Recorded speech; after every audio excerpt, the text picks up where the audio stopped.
Hey everyone, this is Malkazar returning. Another installment to the Final Fantasy XIV story playthrough. Last we started on the moon after we defeated Zodiark. We figured out exactly what's going on up there. It is a vessel to not only imprison him, which is no longer needed, but also in the event that things go south on the planet, then they would use the moon to evacuate everybody. Unfortunately, for the other reflections of the source, they would not be able to save them. So we're trying to find a way to fix the issue here.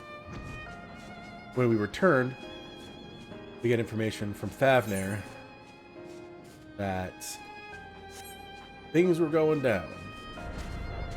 The final days have started. We are now in apocalyptic weather. We've killed a bunch of things along the way. The satrap was killed, and Vertra essentially said, "Alright, fine. I run everything." Which you did anyway, but now he needed to tell everyone. So right now, it looks like we are... Oh yeah, we also had a bunch of quests trying to save a bunch of people from this village down here. The only one to survive, a big one, was a baby that, yeah, we got to save too. So let's go ahead and continue the story here. Talk to Matsuya. Under his wing. As you have finished your deliveries, but I talk with you a moment, I was curious to know what has become of Meven and Karasev's remains. Oh, thank you, friend. Surely they will be able to rest peacefully by each other's side. I and the people of Parental will perform the rites as soon as we are able. As for the child, it will not be easy for her growing up without her parents, and I promise to do what I can. Once she is able to eat solid food, the fish I catch will help nourish her. What about until then? Well, we finished delivering the chai. I do believe everyone has a piping hot cup. I can almost believe there's a magic at work, how their attention fades with every sip. Let us pray that Palakistan has seen the last of those transformations, at least for now. They're still at risk, as is every village in Thavner like as not. Still, I trust we can leave this place in the care of our friends from the Radiant and the High Crucible. Shall we return to Razathan? By all means, do not let us keep you further. There are still many who have need of your wisdom and strength to deliver from this terrible calamity.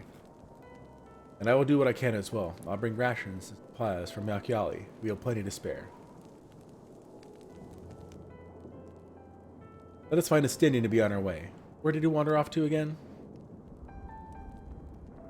The wakeful Tirana, near the bridge to Razathan, as I recall. Very well then. Bum, bum, bum, bum.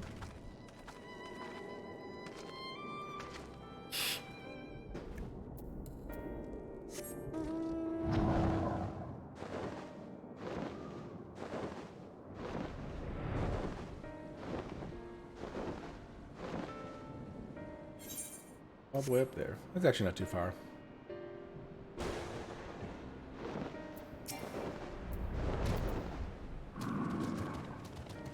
Alphino told me everything. Full glad am I to hear the people are safe. Likewise, you'll be pleased to know I found no evidence of lingering beasts in the jungle and ruins. It seemed you finished off the last of them. Trying times yet lie ahead for the people of Thavner. Fortunately, they have a wise and benevolent satrap to shepherd them through. Speaking of which, I received word from Thancred not a short while ago. He awaits our return to the city and Alzadal's path. Oh.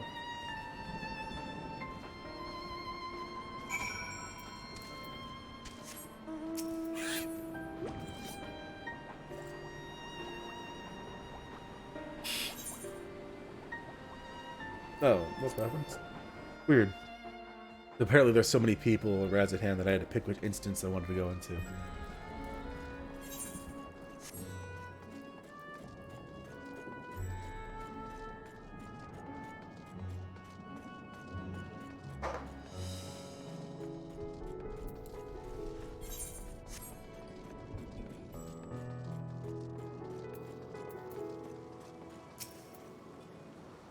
It is good to see you safe. Given the skies, it is all too easy to fear the worst. I'm pleased to report that we've succeeded in quelling the threat here in the city. The beasts have all been felled, and the citizens are safe for now.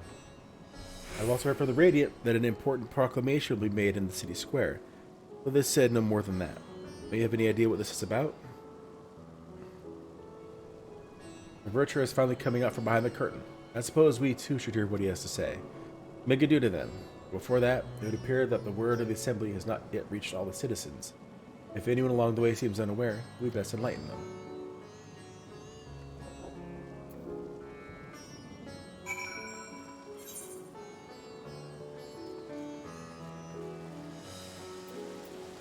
I guess we'll walk manually just so we can talk to everybody.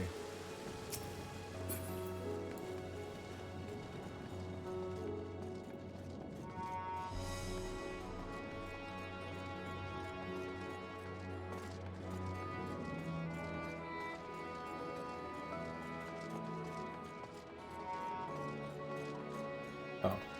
He wasn't there before. All the beasts are gone? I've been hiding in. I'm too scared to go out and look.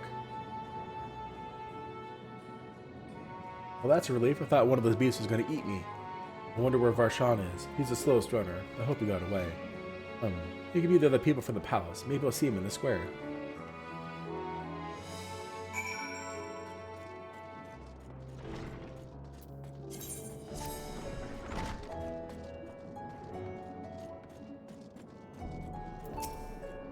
Leave me be, please. I swear to you, my flesh tastes absolutely terrible. Oh gods, what are you doing to scare me like that? If we're not quiet, those beasts will find us. The square, you say? Well, that's where the satrap was killed. With my very eyes, I saw him crushed in the creature's maw. So many lives lost, such terrible carnage. And you say there's someone else who would lead Razat hand in his stead? Whoever they are, if they say anything to sully the memory of our beloved satrap, I'll make them regret it.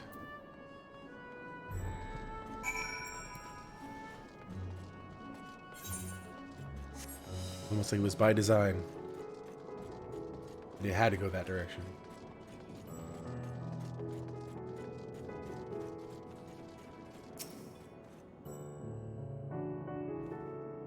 Let's see if we have some voice acting going on over here.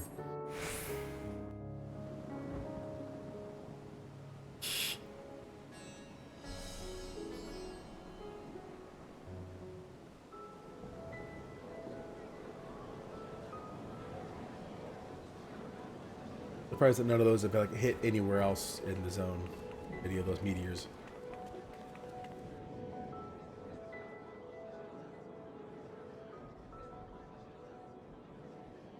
Look, someone's coming. Voice acting, yeah.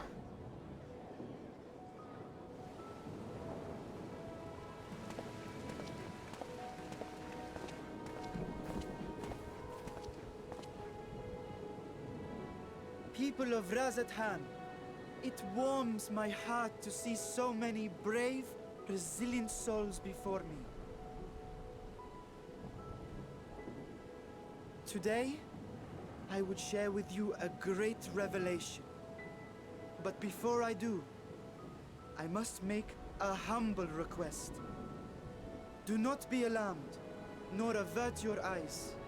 See the one I unveil for who he is, and know that he means you no harm.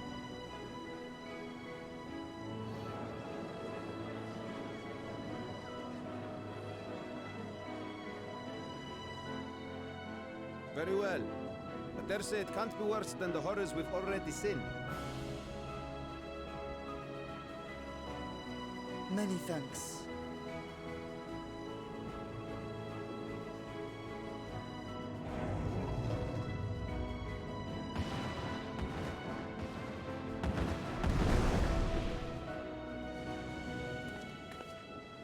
A dragon!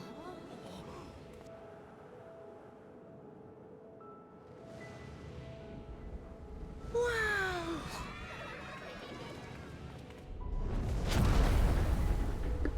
They're all excited. People of Razathan, I am Vritra, and for years uncounted hath this isle served as mine abode.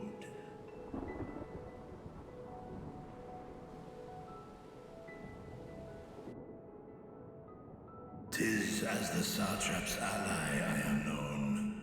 Today, I would reveal the truth done to you.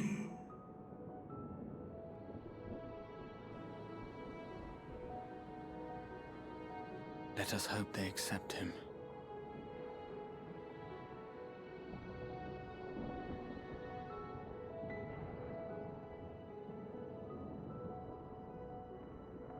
Oh, we're not going to hear his speech again?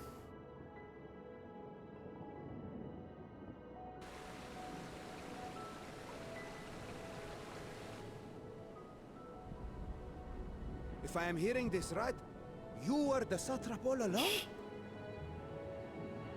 Vashan! I mean, Master Vitra, does your divine eye really see all? Nay, child. While mine eye hath borne witness to the whole of our nation's history, to its future I am blind as thee. Countrymen, calamity the likes of which we have never known is come to Fafnir, our home. Friends and loved ones have been taken from us. I, too, have lost my closest confidant. Ahawan loved this land and served it with dignity till his dying breath. A nobler satrap there will never be. For so long, I lacked the courage to face you. I will not easily earn your trust, this I know. And yet, I cannot sit idly by and abandon Radzat-Han to her fate. A font of boundless vibrancy, this jewel of the ocean. Since time immemorial, hath she glittered with every color imaginable. To this dragon, slumbering in his dark lair, 'twas a mesmerizing sight, and one that brought no end of joy to my heart. This calamity hath stolen too much from you already. Yet so long as you live, the light of Radzat-Han will never be extinguished. I pray you let me watch over it. Over you. And lend me your strength, that we might face this trial and those to come as one.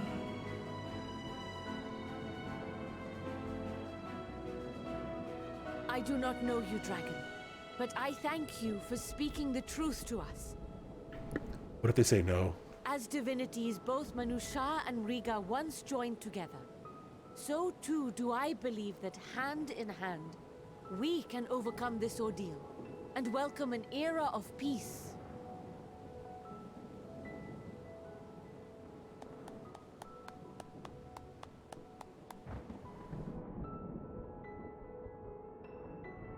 A sight that would have surely brought a smile to Azael's face.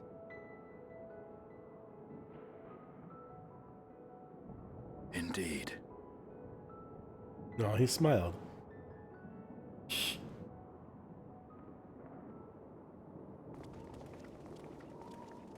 Huh.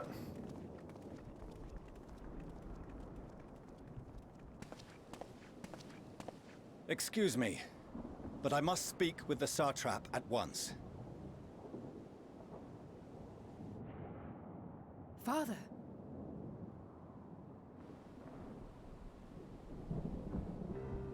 You have suffered dearly of late, yet you must endeavor to look beyond these losses to the future you yet have. On behalf of the Forum of Sharlayan, I come with a proposal by which you, the people of Radzat-Han, might be saved.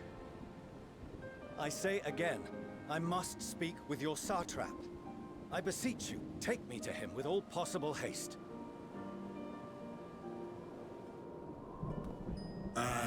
Dragon Satrap here, speak thy proposal. All present shall hear and judge.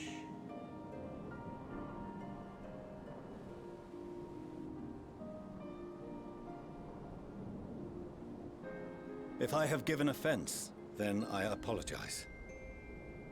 First, allow me to share with you what knowledge we have of the phenomenon responsible for your woes.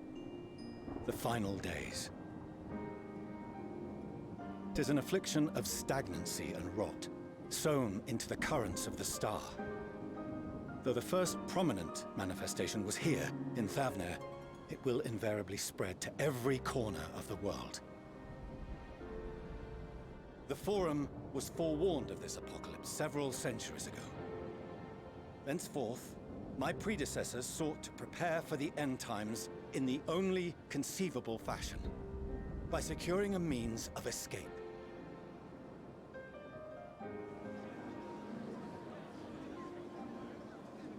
Escape the star? What madness is this? 'Tis by no means madness. With the coming of the 7th umbral calamity, the true nature of the Red Moon, Dalamod, was revealed. That it was an artificial construct of ancient Alag.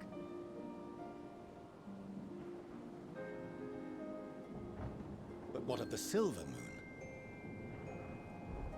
This celestial satellite is yet another technological marvel fashioned and maintained by ancient allies. A ship that will sail the heavens and deliver our people from destruction.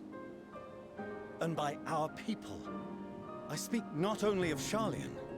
We mean to save every man, woman, and child it is within our power to save.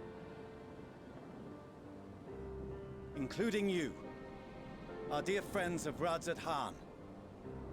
Recent events necessitate adjustments be made, and quickly, but we can and will escort you safely to the moon.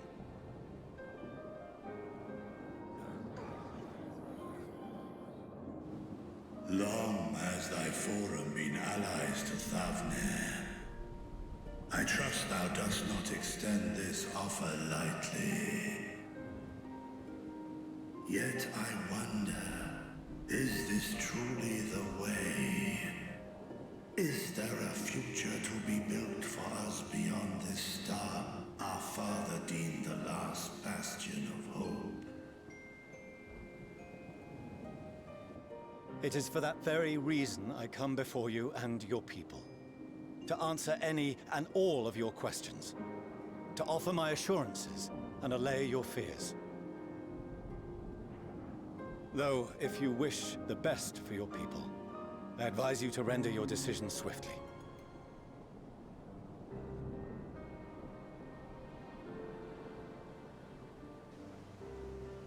Show our friends to Megaduta. They are to be received as honored guests.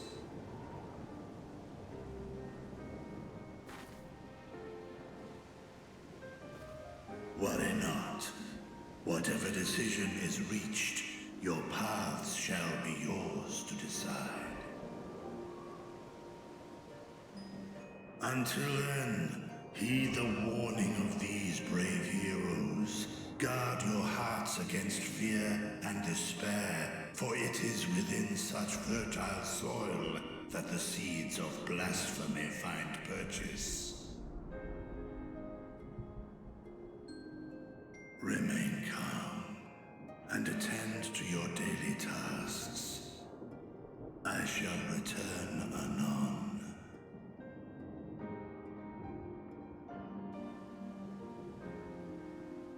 We'll do as you say, Master Vitra. We believe in you. You tell him, little boy.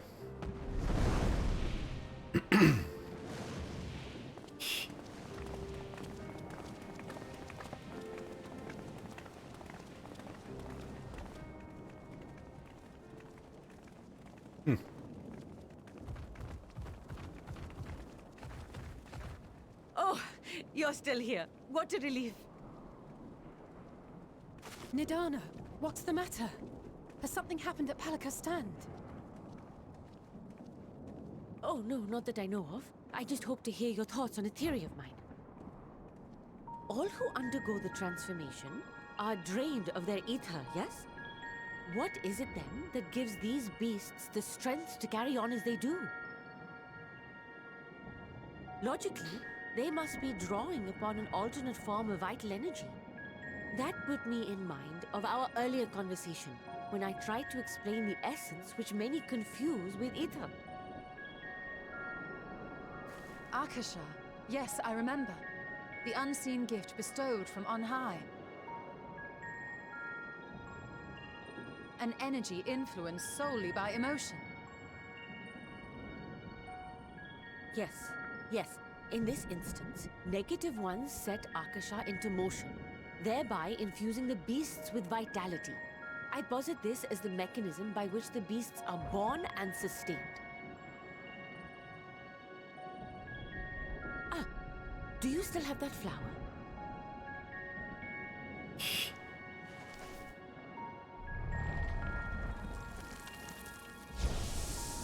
Whoa.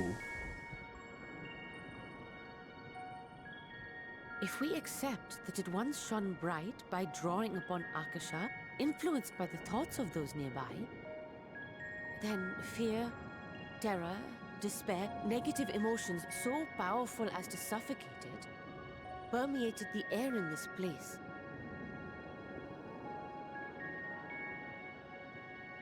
You must be very careful. The forces which drive the final days may be beyond our ability to perceive.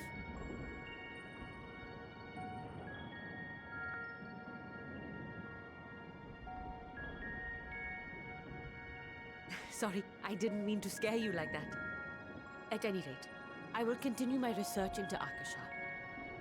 Do temper your expectations, however. There are sadly few detailed studies upon which I may draw. Formulating a new theory as you have is itself no small feat. I wish you well in your endeavors, and pray you take care. Thank you. You stay safe as well, yes? Till next we meet, and we will meet again.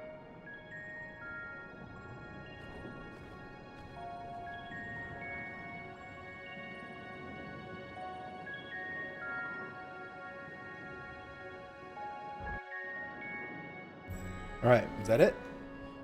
Sweet. Real quick, I'm gonna go let my dog out again. I'll be right back.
Thank you for your patience. Let's talk to Alpha now.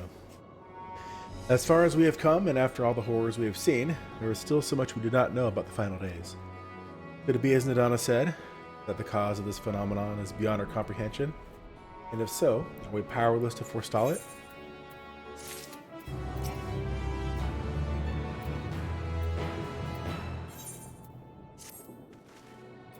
Greetings, honored scions of the Seventh Dawn. I have a message from His Excellency the Satrap. Brave scions, you have my gratitude for aiding my people in this most trying of times. Alas, matters here at the Megaduda prevent me from meeting you all in person. As a token of my appreciation, I have arranged for a feast to be held in your honor. May it nourish you in preparation for the trials ahead. Such are the words of Master Vritra. The feast he speaks of awaits you at the Merid's Mahane. Pray make your way there whenever your business is done. We thank you for your kindness. Indeed, I was hoping you might find a place to discuss your next course of action, and that seems an ideal venue. To you, Master Malkazir Earthbiter, there's something we hoped to introduce you to in particular. While I am loath to detain you any further, might you spare a moment of your time? First, an invitation, knowing full well your services are in the highest demand right now. This must be important. Worry not, we'll save some food for you, so take all the time you need. Alright, where to? Thank you, friend. Whenever you are ready, please join me in the Aetheryte Plaza. I shall go on ahead. Oh, you were unlocking the Aetheryte for me? About dang time. Brimley diabetes. Ah! Go for Brimley.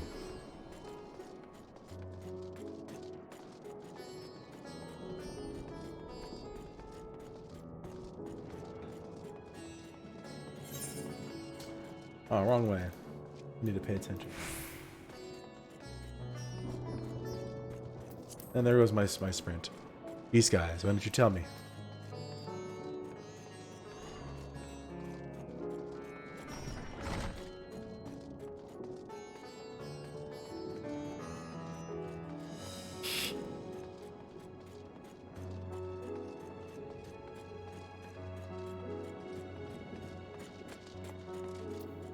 Snack cakes. Access to the Aetheryte you see there has been restricted to a select few ever since the tower first appeared. We sincerely apologize for the inconvenience, but it was deemed too dangerous to permit the free movement of visitors at a time of emergency, a risk we could not take. Well, isn't this a time of emergency too? In light of recent developments, however, the Satrap has decided that such restrictions would only hinder our efforts to combat the final days. As such, I would encourage you to attune to the Aetheryte before proceeding along the corridor. Microwave Hot Pocket. Blue Grit. These things are Arctic Iron Claw.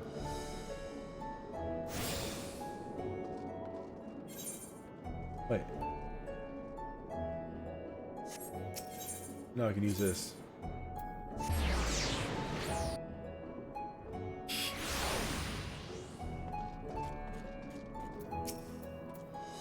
Ah, you must be wondering what this place is. You stand in the Hall of Radiant Host, from where our leadership oversees all of Rats at Hand's military operations. Sundrop, our destination, lies just ahead.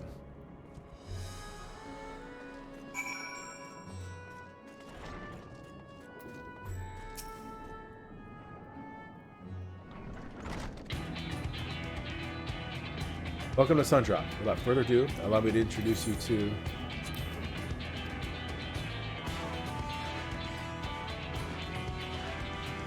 Oh, so you're the famous Malkazir Earthbiter, eh? I knew it the moment you stepped through the door. You look like one to walk through hell. Cheer up, please. You're speaking to Satrap's honored guest and a savior of our people. You do not show a modicum of respect. But disrespect is there in paying a fellow warrior a compliment. We're all friends here, or will be soon enough. More formally then, for the benefit of my countrymen. It is a pleasure to have you with us, O great champion of Eorzea, sign of what will Tempton, warrior of light, and all-around good egg, I'm sure.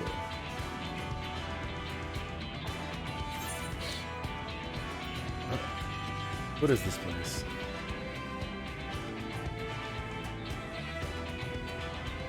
I hear you've been to Kagane, where you'll have seen all sorts of foreign embassies and whatnot. Well, we've got them here in Rats at Hand too. Other lands send delegates to oversee trade and diplomatic dealings. And there are military matters to discuss, which is why all these officers are stationed here in Sundrop. I imagine you're more than familiar with each of the nations we represent, yes? We've got representatives from Doma, Ul'dah, and Alamigo.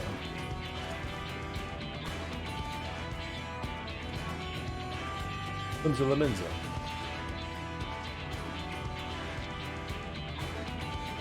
Verdania. And last but never let it be said least, Ishtar. They're the eyes, ears, and mouths that breathe the distance, bridge the distance between Rats at Hand and their respective homeland. We've used this brief respite to share the details of our plight with our overseas counterparts. Wouldn't you know? All the leaders requested a few words from you specifically. You're a man in high demand, eh? And so would you mind regaling us with your own account? indulge us before you indulge yourself.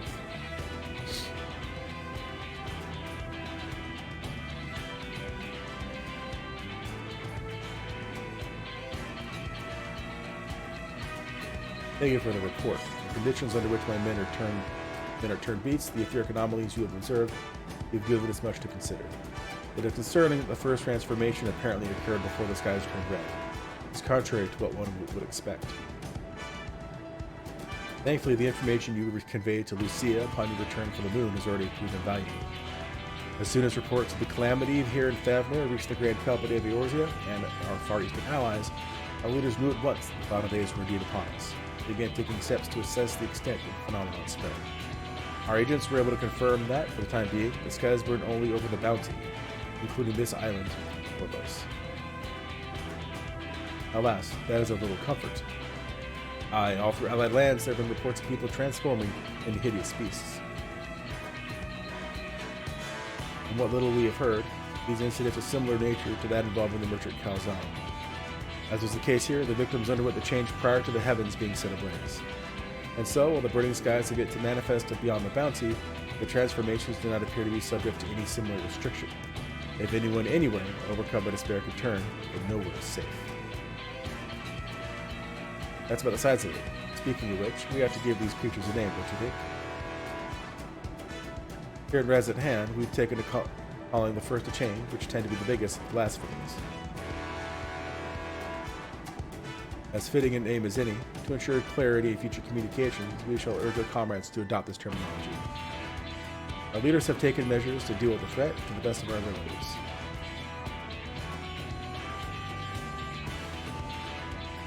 Each nation has assembled their own groups of elite soldiers to put down these so-called blasphemies and respond as and when they appear. At the same time, they're doing all their power to put the people's minds at ease and prevent panic and fear from spreading.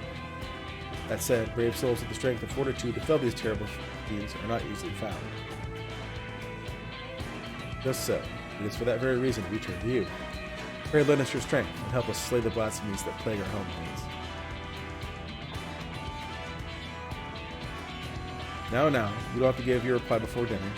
I should also mention that each blasphemy seems to possess widely different characteristics. What works well against one may serve you poorly against another. So before you go all rushing off to save everyone's day, have a word with the delegates. They'll tell you what to expect.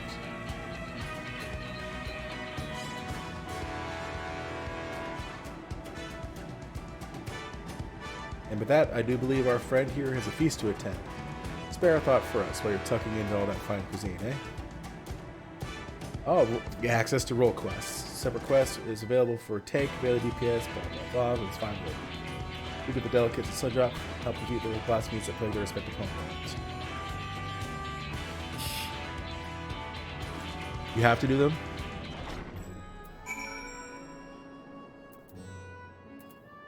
Let me check.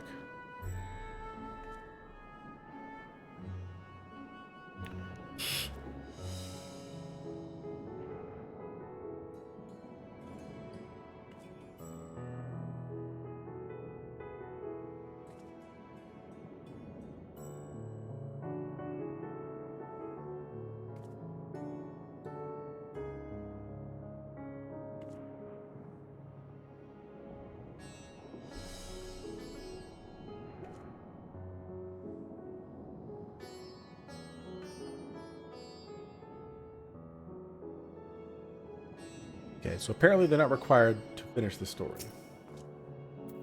I forgive Sherbot her rudeness. She can be a bit boisterous at times, but it's simply her nature. Anyway, my apologies for keeping you from your hard-earned rest. You'll be rejoining your companions, yes? You know the way to the Mayhain? I know. Glad to hear you're becoming familiar with our fair city. You'll be pleased to hear that all drinks are on the house, so order whatever suits your fancy. And with that, I must return to my post. On behalf of all the Radiant hosts, I thank you and your friends once more for lending your strength and courage to Raz at Hand and coming. We shall endeavor to fight the good fight to the end, that we might honor Ahiwan's legacy and serve Master Vritra as well. You have my word that your efforts will not be in vain.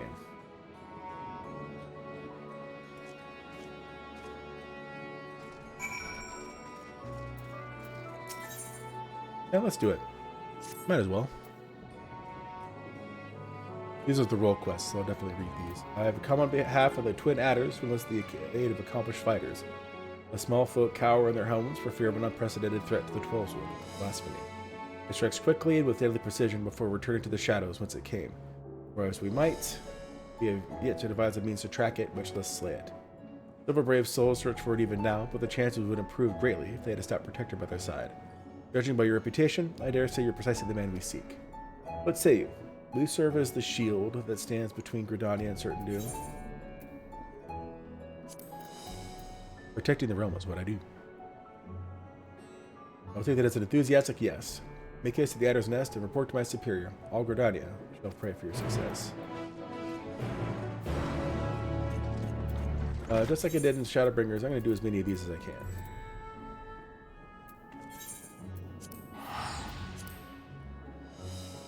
Before, we continue with the story.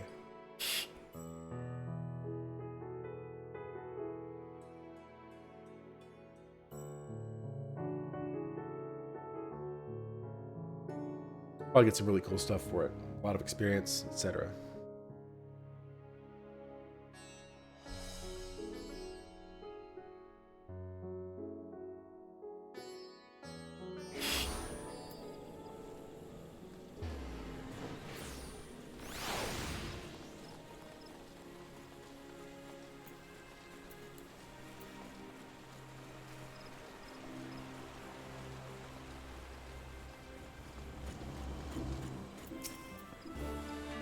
Our liaison at Brad's at hand sent word of your arrival, but I can still scarcely believe our luck.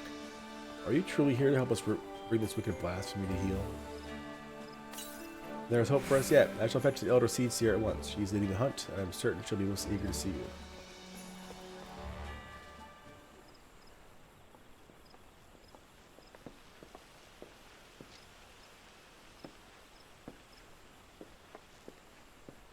Well, glad am I to welcome you in good health and good spirits, Malgazer. On behalf of all Gridania, allow me to thank you for rising to our defense yet again.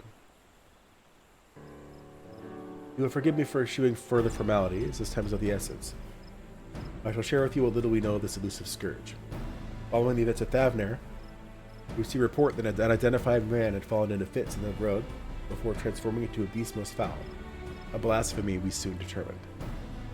Eyewitnesses to subsequent attacks spoke of patterns in its skin reminiscent of heavy chains, unless we named it Gleipnir, or the creature of legend. It emerges from the brush without warning, bringing destruction and tragedy to those unfortunate enough to be near. Ere we can respond, it retreats into hiding, leaving no trace for us to follow. The elementals cry out for us to rid the forest of this wicked presence. Yet even if we tracked it to its lair, I fear that besting the beast would be no simple matter.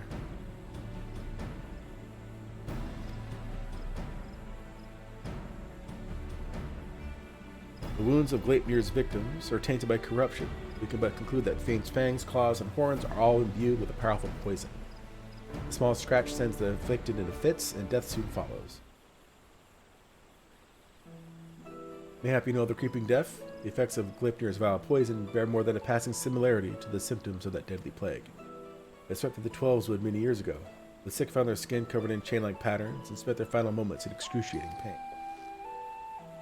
It was long before I came to Gridania, but people still speak of it with dread. Is it true the disease spared not a single hire? Very nearly, yes. Before the remainder were taken, we were able to devise a cure from the Glimshroom. Slow though it was, the scars of this tragedy would then begin to heal. Gleipnir threatens to reopen old wounds, I fear, yet despite the similarities between the blasphemy's corruption and the creeping death's marks, it is unclear how these two phenomena are related, if at all.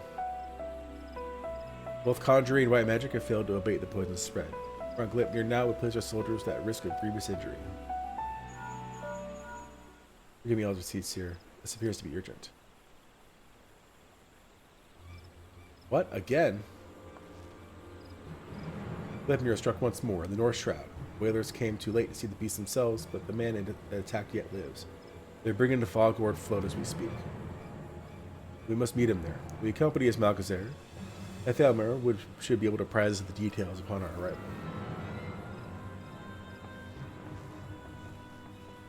Do it.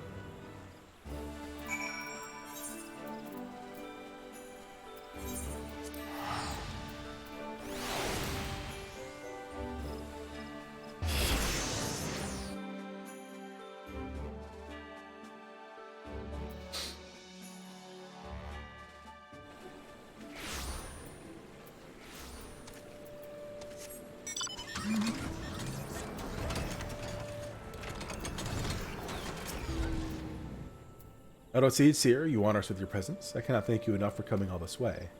Given the sad circumstances, I would not leave this to another. Where is the wounded man? Outside the bobbing cork being attended to by one of our healers. He's a capable healer, but I worry this is beyond his abilities. I should do all in my power to aid him. I in turn may have need of assistance as well. I ask you to stay close, both of you.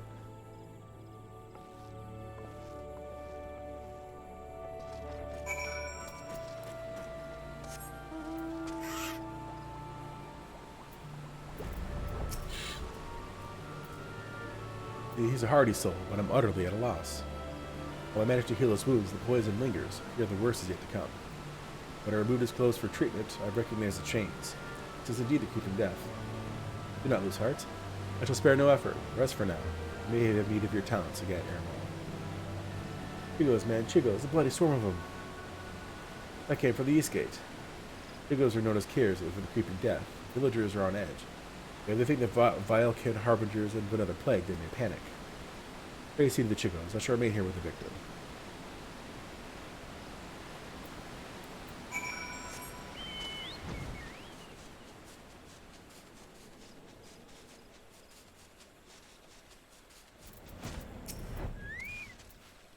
They were near Alder Springs, a whole swarm of them, like an army getting ready for war. Bringing the creep of death like as not. Welcome to drop a dead with no rhyme or reason, and I'm not about to join them, no sir. I'm running back fast as me legs can carry me. Were you bitten? I will show you to here, if so.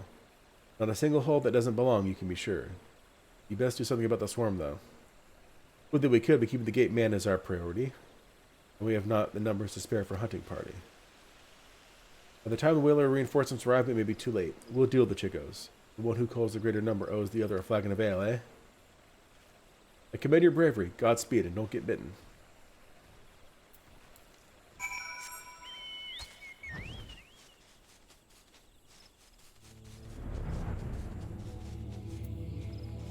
Where is this? There it is.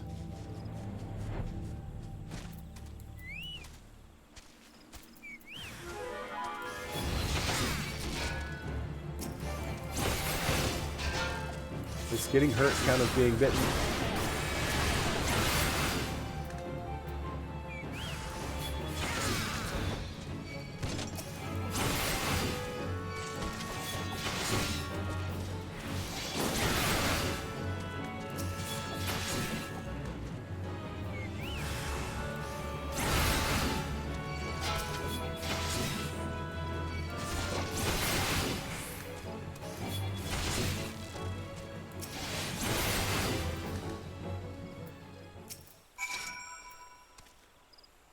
Aid, the Hearst Mill merchant. Will be praised, and you, I've come bearing a cure for the creeping death, but it's little use against actual death. Aye, that's what I've come. That's why I've come. I've heard them tell of a man suffering from uncommon pains at Falgord Float. It's an opportunity for philanthropy, and a touch of profit, I'll admit. But what you say is true, his condition demands a much swifter pair of feet than mine. Could you bring the medicine to him in my stead? No food for payment this time, of course. You saved my life, and one good turn deserves another. I only hope the cure works as well as purported. As for me, I'll be on my way. Give any Valkinus I spy a white berth.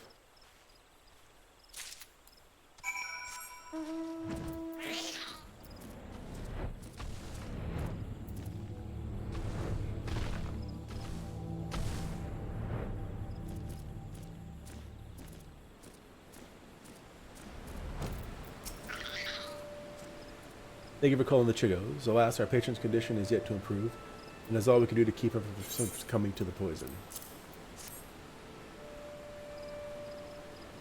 I know this medicine. It was once used to treat the creeping death. Given the symptoms, it may well prove effective here as well.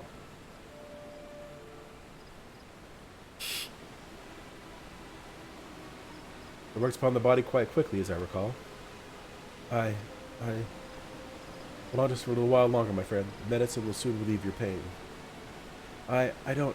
It hurts, it hurts. Why?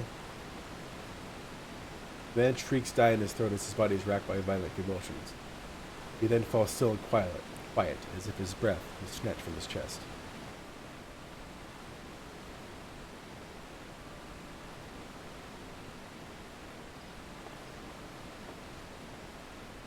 Dang it. Love have mercy. At the very least, his suffering is over. If we'd been quicker to deliver the medicine, would he have lived? Nay, I think not. He was doomed from the moment the poison entered his blood, as will be others if we do not soon gain an understanding of our foe. Let the tragedy not be in vain, but serve as a lesson. Though the effects of Glypnir's corruption resemble the creeping death, it's clear that the two share little else in common. The poison burns through the body more quickly than any disease. Too deadly is it to be borne by creatures so fragile as Chigos, or any other besides. And that is one less possibility that people need fear. It is a shame a life was lost, but this knowledge may help us ensure that others are not. Dread word, but do so with delicacy. In these troubled times, fear and despair can drive even the goodliest of souls to desperate ends. Glypnir is the only blasphemy known to us in Gridania, for now. Just do our utmost to stop him from sowing further discord. Understood, Elder Seedseer. I'll give this man a proper burial before sharing what I've discovered.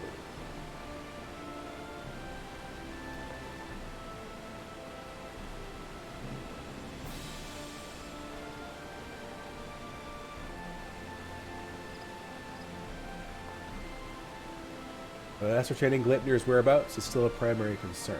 Let us return to the Adder's Nest, for information shall be our most reliable weapon in the days ahead, and there is no better place to acquire it. Are you going to teleport me? Of course not.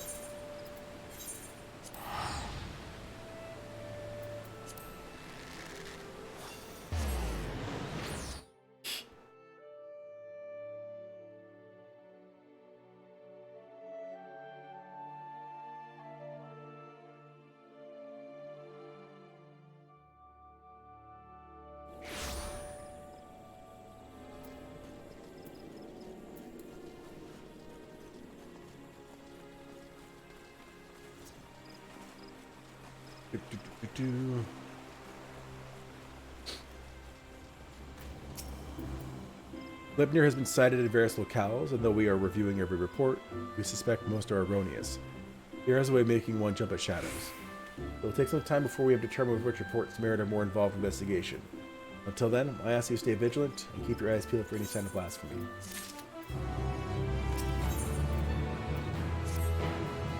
We have followed up on every report concerning Glypnir, even those that beggared belief. The most promising suggests that blasphemy is currently stalking the South Shroud. We are to proceed there at once, if there is no telling when it might strike again. Elder Seedseer is already en route to Roots Lake. Let us not keep her waiting. So there'll probably be like maybe 2 or 3 that I can do.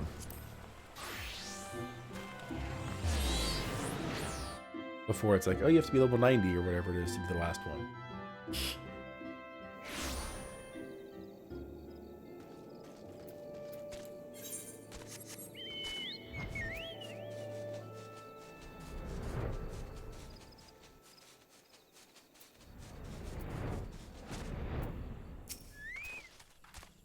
Greetings, Malkazar. As luck would have it, my sister Rayo frequents Camp Tranquil. We would do well to meet with her first, for she may have knowledge of this threat that can aid us in our search.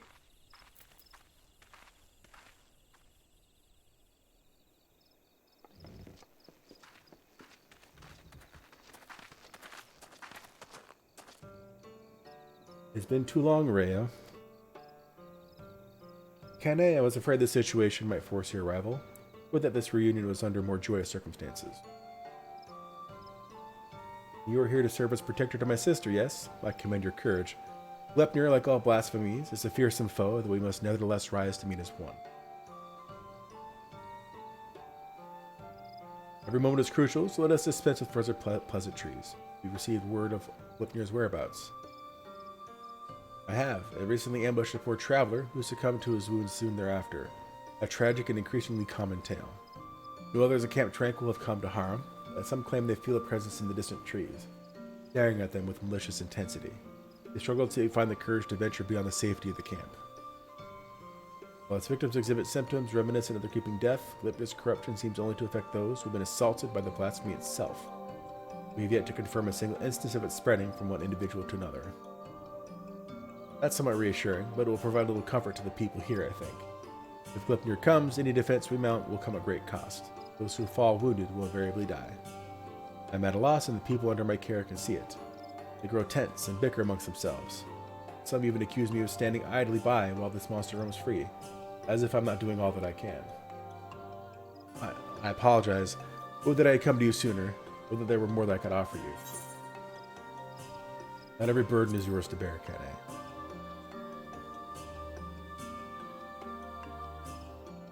He is right.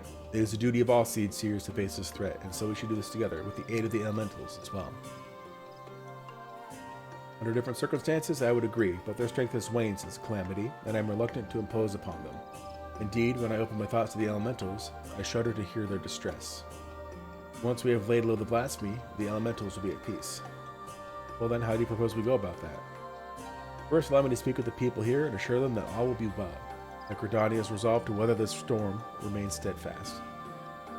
No road is closed to those of true heart. I suppose I shouldn't be surprised that you'd begin with an earnest and heartfelt appeal.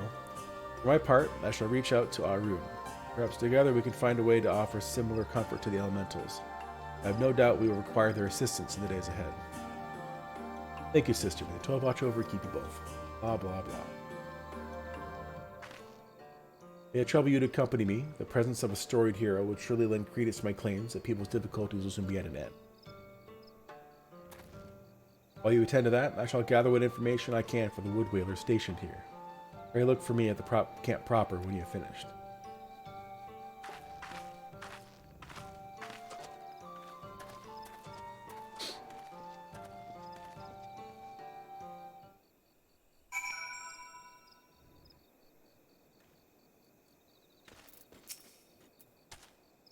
If we are to convince the people that they need not live in fear of Glepnir, then my words alone may be insufficient. I do not comport myself as an imposing figure, blessed with martial prowess, to say the least. You, on the other hand, are renowned as a peerless warrior who has triumphed in countless trials. Simply looking on your features fills me with confidence that this crisis too shall pass. I pray you stand by my side, that those who speak with might be joyed by your presence.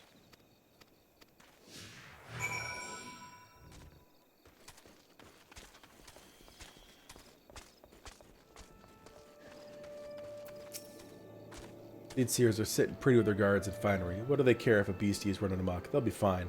That's why they're doing nothing while it hunts us. We'd be fools to trust our lives to those who don't care a whit. Aye, past time we went south. At least in Oda they don't pretend to look out for the common man. Elder Seed Seer, I was just, I promise you that we are sparing no effort in our hunt for Glepnir. However, it will take time, and more may suffer before the beast is laid low. Nevertheless, I ask you to place your faith in me, only for a little while longer. I love the 12's wood and her people with all my heart, and I will not let our enemy torment us forever. I understand. Man's got to give voice to his words from time to time, Nothing I want less than to abandon my home. I'll stick around. For now. Is that a threat? A single scratch is enough to spell one's doom, they say. Nothing but to wait for death to come. How can we face a beast like that? Do not give in to despair, my friend. Know that I shall do all my power to see us through this crisis. Hold fast to hope and encourage others to do so as well. I'll try, Elder Seed Seer. I'll try. I know you placed yourself at risk leaving the safety of the city and coming here. That means a lot to me and mine. I'll stay close to the whalers and pray news of your triumph reaches us soon. Thank you. I promise that I will not be long.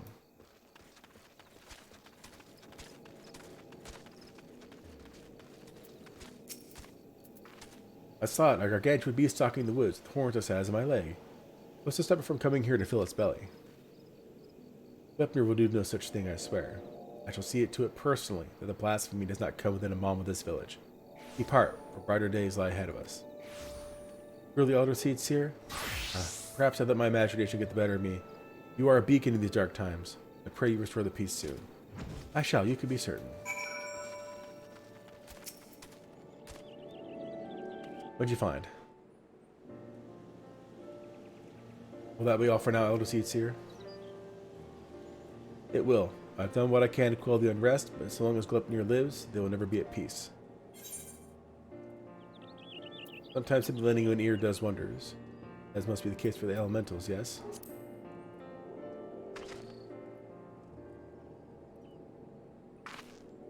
Indeed, you are correct.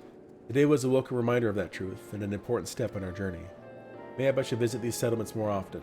Doubtless some other Some here think me as distant as the elementals, so rarely do they see me in the outer reaches. You have served me admirably as protectors thus far, for which I am grateful. Yet until we have found and laid Glepnir low, I must continue to impose upon your goodwill. There is no impositions, Elder Seedseer. You saved me from the killing fields of Cartno. My life is yours, now and always. Your life is your own to command, but I thank you for your words, and your conviction, which fills me with confidence that the path we walk is true. Even if that path takes us far afield. Did I ever tell you that when I was a young student, I would often steal into the woods with a dear friend of mine, much to the chagrin of our teacher? Deep down, I suspect there is still a part of me that yearns to wander where I should not.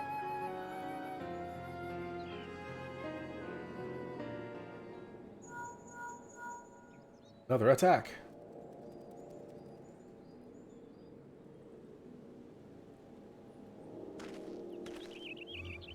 Elder Seedseer, word from the border. We got ourselves a right bloody mess by the sound of it. What has happened? Per your early instructions, the Whalers closed the roads to all travel while we scoured the wood for signs of Glepnir. But now a group of locals are demanding to be let through into Thanline. They're terrified by the sound of it, dreaming about the creeping death that gods know what else. Despair gripping their hearts. If it consumes them wholly, then we may have yet more blasphemies to contend with. I will speak with them. While rumors fuel their panic, and with truth and compassion, I'll convince them to see reason and return to their homes. If anyone can do it, it's you, Elder Seedseer. We're doing our best to keep them calm for now, but my man's words painted a grim picture. I pray you make your way to the border as quickly as you can.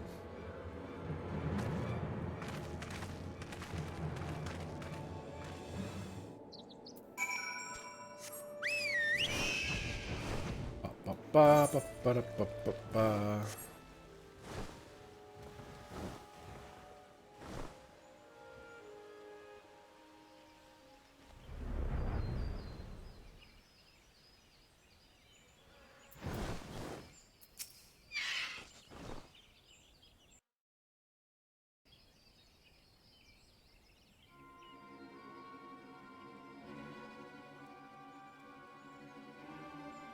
He does that some of this stuff was voice acted, but it's role quests. I think only main scenario quests are voice acted. Let us through, damn you. We're standing here while the creepy death nips at our heels. You're telling us to die. Those rumors are false. The Elder Seedseer herself sent word that creepy death is not responsible for the recent incident. You mustn't surrender to panic. Return to your homes while we deal with the threat, and pay no heed to baseless stories. Stories? Stories? I've seen the dead with my own eyes. Don't tell me what is and isn't true. Slow walk. Hearken to me, my friends. I come before you now to assure you that the creepy death has not returned. Only those who have been wounded by Glepnir are in danger. So I beseech you take shelter in your homes until the threat is past. Glepnir, the beast I saw in the wood. We have to run. It could have followed us. You saw him? Where? Not far from here. Those glistening horns, those terrible chains, reaching out to drag you down to the seventh hell. We ran and never looked back. But don't worry, it didn't catch any of us. No one's marked, see? That means we're safe, right? We got him though. But let's say we weren't quite fast enough. What then? Its horns and claws are where the poison resides, and even a scratch would be cause for concern.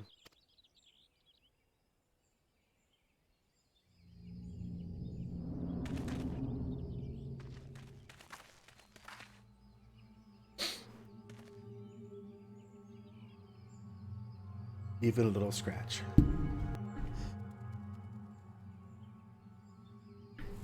Then it's too late for me. Is that why my body feels like it's on fire? You told me the branches tripped you up. You said that's how it happened. You said.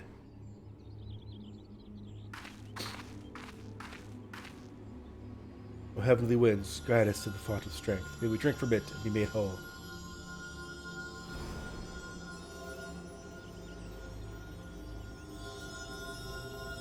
I don't feel any better. Do it again. Do it again.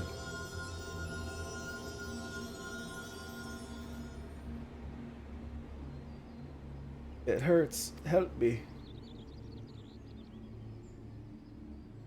Conjuring has no effect. There can be no mistake. This is Glepnir's doing. Even so, I ask that you do not lose heart. Stay strong, for if we surrender to fear, the beast has already won. No, I don't want to die. Please, help me.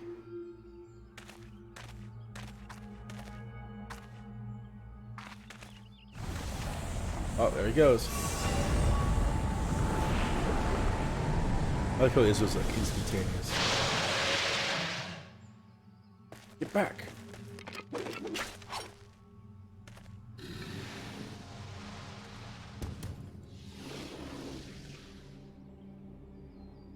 You said it wasn't. Why? Why? Liars, liars, all of you. None of us is safe. None of us will. Oh no. We're all turning.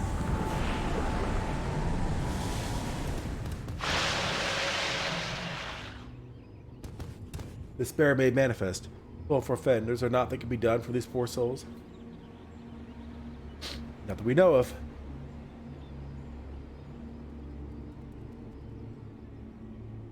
Not but one thing, I know. We must lay them to rest. Contain the threat.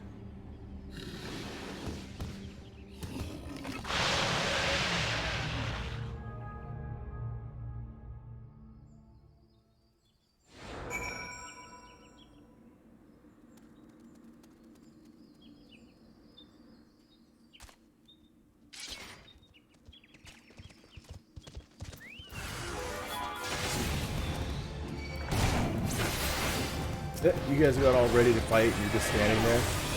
That's cool.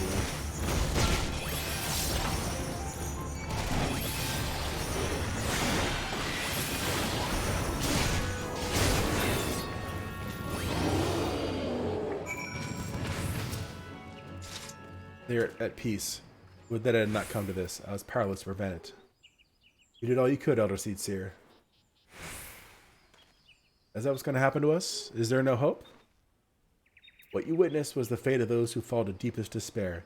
It feeds upon grief and anguish, and is more deadly than Gleipnir itself. But as I swore to you that we shall defeat the blasphemy that haunts our homeland, so too do I swear that despair will not be the end of us. Keep the faith and look to the horizon, for brighter days will come. As you say, Elder Seedseer, as you say.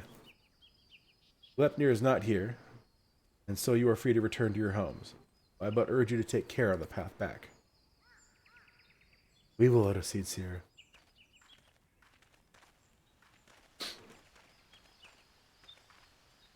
The storm has passed, but a darker tempest rolls its roils in the distance. So long as the specter of despair looms, the people will struggle to take any words of comfort to heart. You will see more tragedies like this. The elementals too cry for a solution. The longer we struggle to resolve this crisis, the more innocent lives we put at risk. Rhea said we would need to turn to the elementals for assistance, and I know now that she was right. And so I will seek audience with the Great One. However, there are preparations we must attend to first. I shall make the proper ablutions at the Lotus Stand. Pray return to the Adder's Nest and await my summons.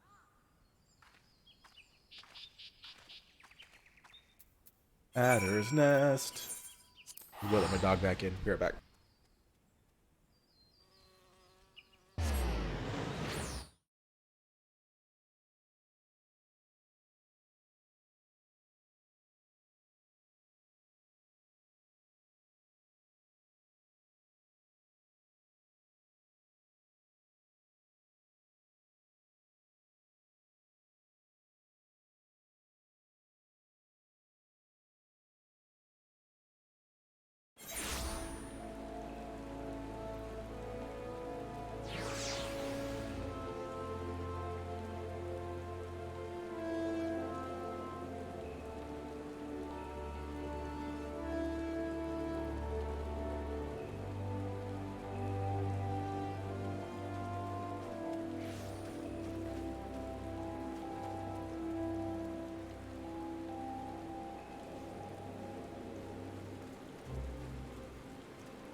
Sorry about that. I have returned.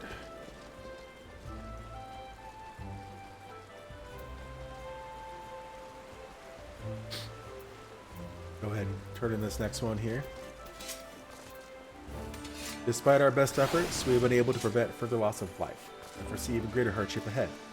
As we press on, we mustn't forget the words of the Elder Seed Seer. We must strive to remain undaunted in the face of despair. She is preparing for her communion with the Great One. When the time is right, she'll call upon us both. Until then, my friend, stay strong.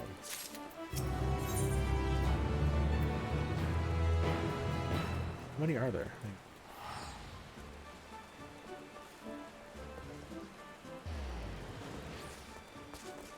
6.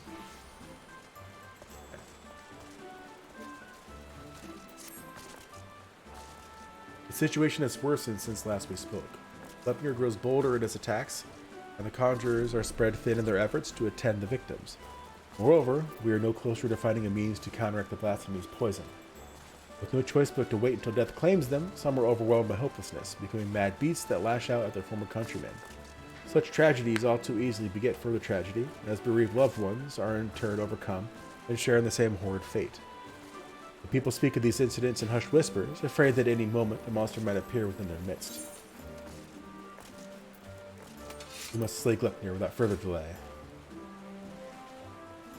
Indeed, let us hope the Elder Seed Seer's efforts to enlist the aid of the elementals are successful, and that united, we may at last cleanse the those of this evil once and for all.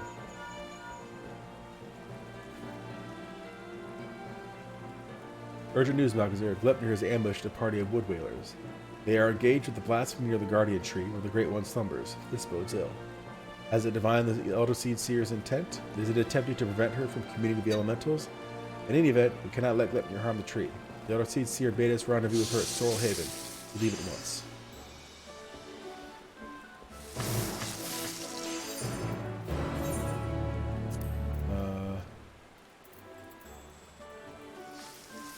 This one?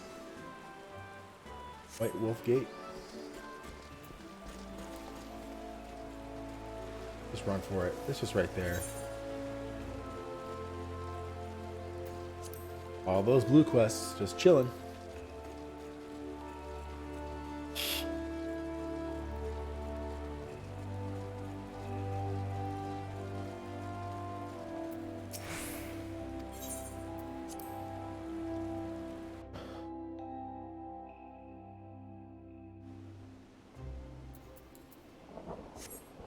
Fly.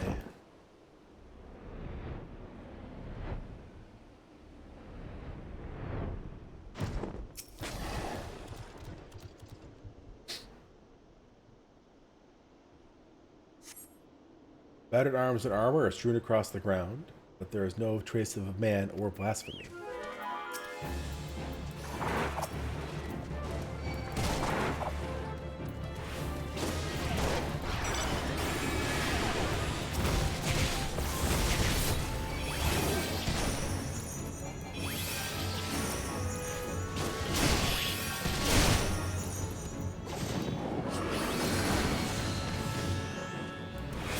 A Meteor!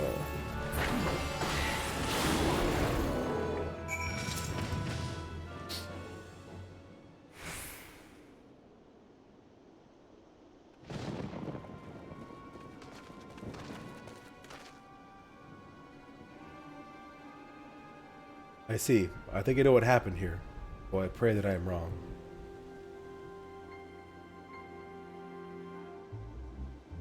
There is no sign of the wood whalers save their arms and armor. Seasoned warriors who never cast aside their equipment. Here it lies, and I see not a single body. In face of certain death, even the bravest among us can succumb to despair. When the blasphemy's poison took them, they transformed.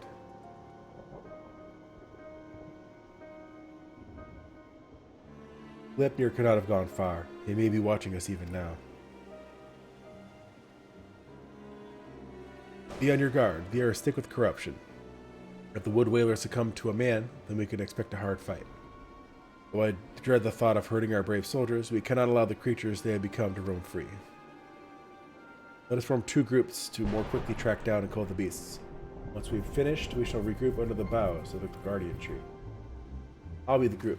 I'll be group number 1. That's what I thought. I don't need your help.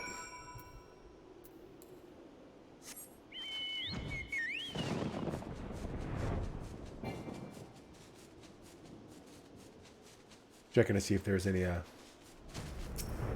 viewpoints up there. Anything for the sightseeing log?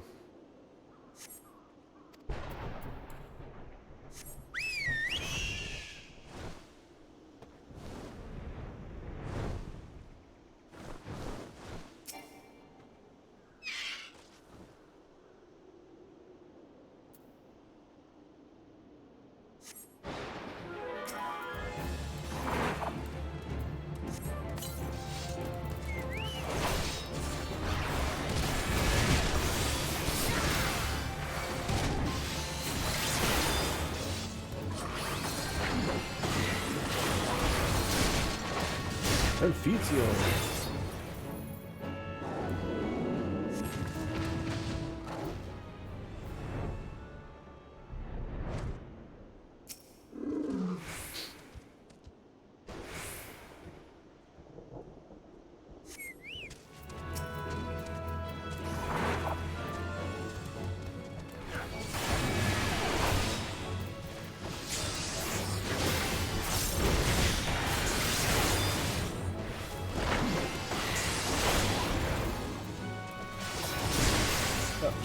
That lightning sprite's like all excited.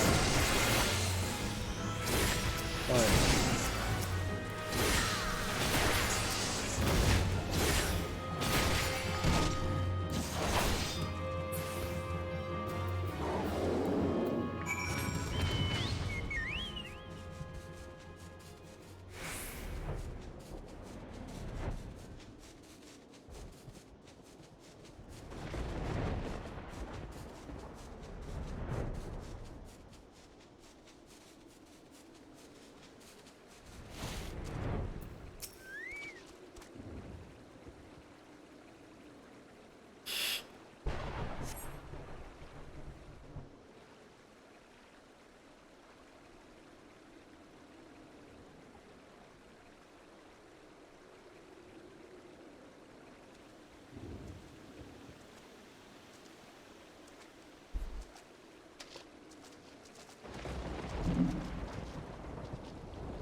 Our work is done then.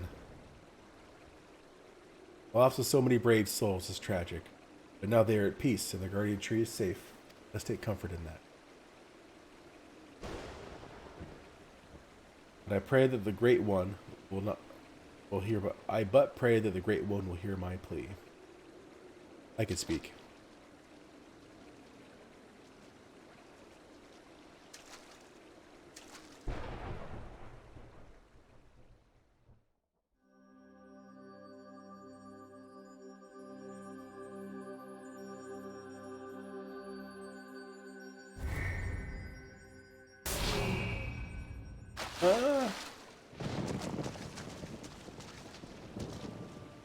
Seeds here. Are you hurt?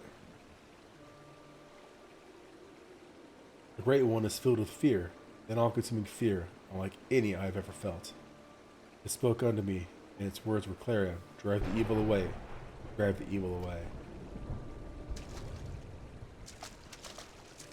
I can think of naught else, and so we will not receive the aid we seek, not until we can dispel the dread that claws at a forest's very heart. No, this is our last hope.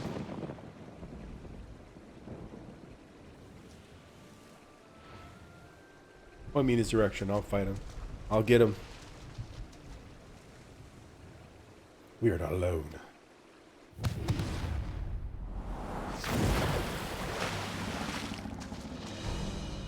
Is that him? Yep.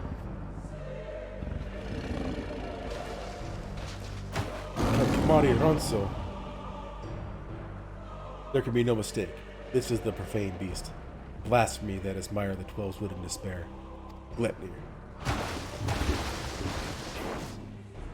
Stay back!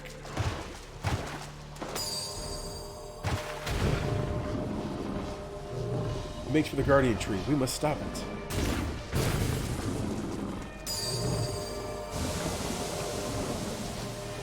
The poison, you mustn't let it touch you. Such fearsome strength. Just knocked her out.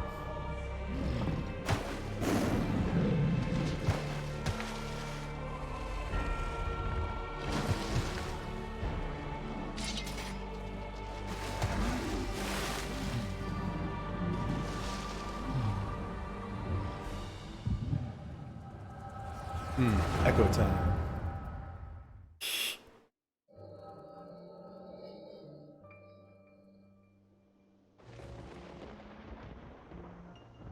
In accordance with our covenant, we Pajal have been blessed by the elements. From the moment we are chosen, we are bound to act as mediators between man and nature. The most skilled among us are honored as seed seers, and it is their duty to guide Gridani through times both poor and prosperous. I cannot say which of you will be found more worthy. In my estimation, you both have the potential to become seed seers. Of that, I become more certain by the day.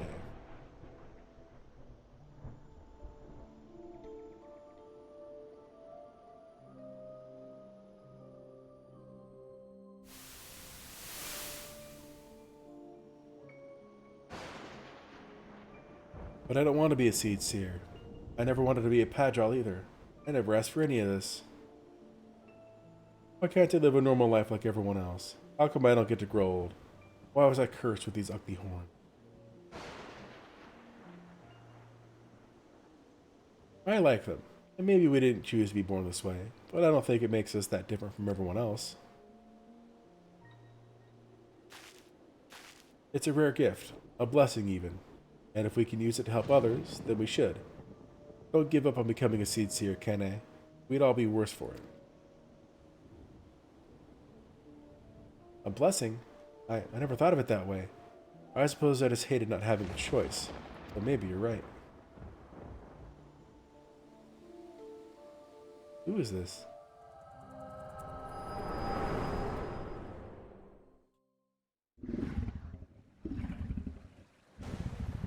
Is that who this is?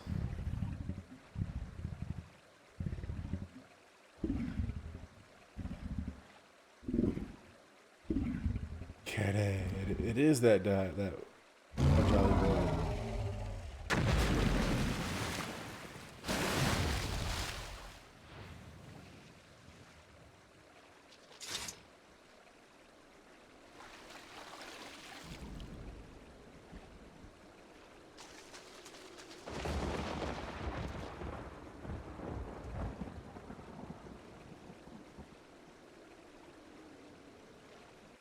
I wonder if he was supposed to be dead.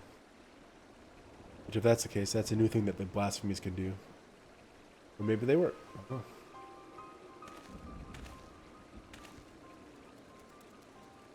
The matron is merciful. The elder seed seer has fallen unconscious, but it is otherwise unharmed. The blasphemy must not have touched her, for I do not see the telltale mark of poison. Still, I am no healer, and she should be looked after by those who are. I shall carry her back to Gridania. We must leave before Glepnir returns. Await me at the Adder's Nest.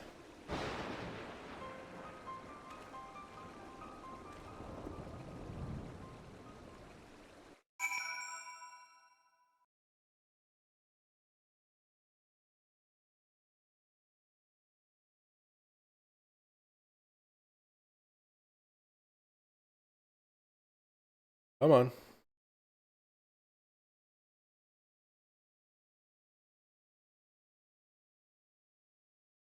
Am I back in the Adder's Nest? Because it says I entered a sanctuary. Apparently I am. It teleported me.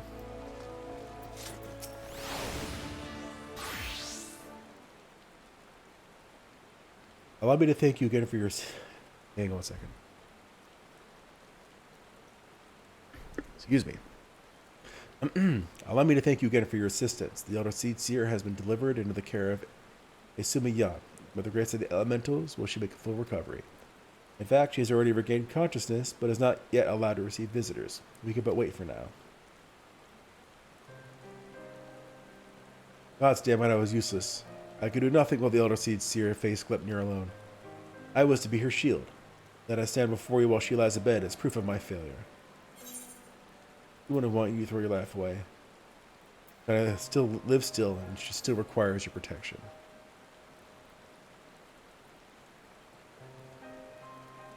You truly are the hero of whom bards sing, aren't you? You suffered terrible trials, yet still you stand tall and resolute. Thank you for your counsel. How close I came to forgetting the lessons of my past. I have spoken of it to few. Truth be told, it brings me shame to recall it. I fought at Cartano, not as a soldier of the Eorzean Alliance, but as a conscript in the Garlian Imperial Army.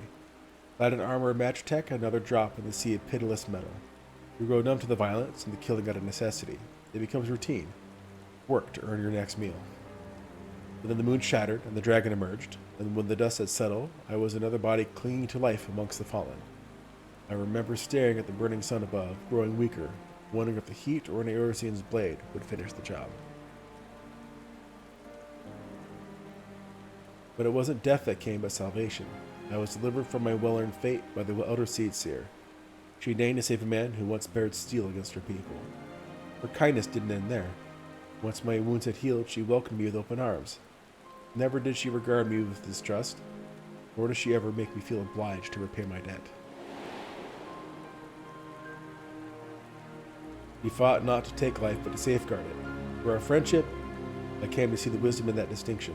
Pledge my remaining years to her service. It would have accomplished nothing to throw myself against Gleipnir in vain. Even if there was profit to be found in the sacrifice, she would not abide it. Your words serve to remind me of this. We will defeat the blasphemy, aye, but we will do so without forsaking that which we hold dear. This I swear.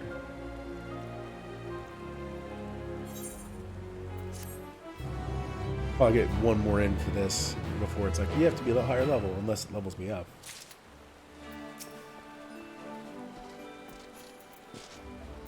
Come on. Ugh. There it is.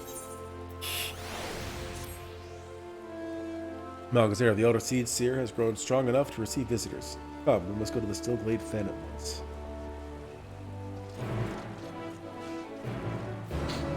Just through here.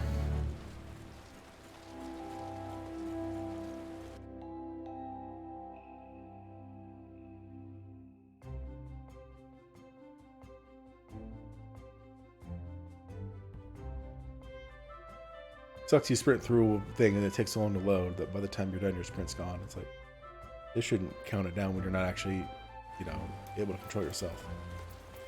But that's logic. That around here.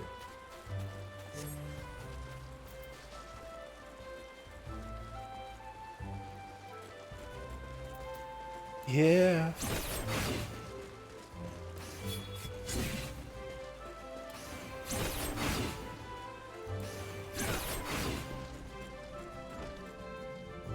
There it is.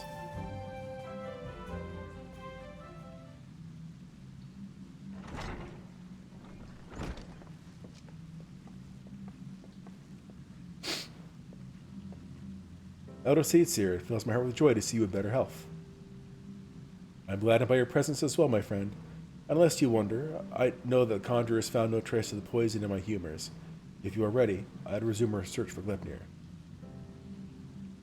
They may be up to the task, but you are not. It's one thing to engage in conversation, but another go gallivanting about the 12's hunting a blasphemy. I'm aware you are a conjurer of surpassing skill, and would not presume to gainsay your judgment, but have my wounds not healed? Those visible to the naked eye, perhaps. I worry that the strain of your communion with the Great One has taken a toll on you in ways we may struggle to perceive. The Great One is a being of purest ether. You were exposed to its unbridled despair, to raw terror, maybe consequences. I'm aware of that, but Gleipnir must be stopped. If the blasphemy is laid low, people will continue to die. How am I to carry out my duties cloistered here? How am I to deliver the Force and its people from this despair? It is your duties that demand you remain.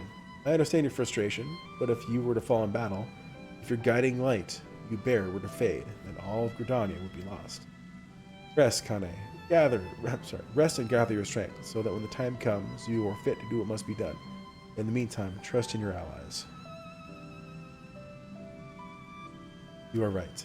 That said, I see no reason I cannot join in planning our next step. As you said before, conversation is quite unlike gallivanting about on a hunt. Our encounter with Gleipnir has made it plain that we cannot help to triumph over it as we are. Only with the Great One's power can we achieve victory. When the seventh underworld calamity was nigh, the Great One committed a portion of its boundless strength to extend a barrier over heaven and earth, the Ermin Hedge. Thus was the 12's wood spared the worst. If we could convince it again, to again lend us even a small measure of that power, we would not need fear the poison. Therefore, I believe we should pour our efforts into placating the elementals, and we might earn their favor. We must show that we are not the enemy. Indeed, we must find a way to assure the Great One of our good intentions, to remind it that we labor not for its destruction, but its salvation. I think, too, that we must gain a greater understanding of what drives Gleipnir. It seems to bear a resentment toward the elementals, the Great One in particular. Why? I have pondered this question myself. Lingering memories of the person Gleipnir once was may be responsible. Reports from Raz at hand suggest this is likely the case, in fact. If we could but ascertain the original identity of the blasphemy, where are we to begin our investigation? I know. You were granted a vision of Gleipnir's past, and I was there, then I may know who he is, or was. As do I, the boy who trained along Cannae in her youth. Eas Suri Supin, after all these years, is this what became of him? Ah, you mentioned him briefly before. Were you close?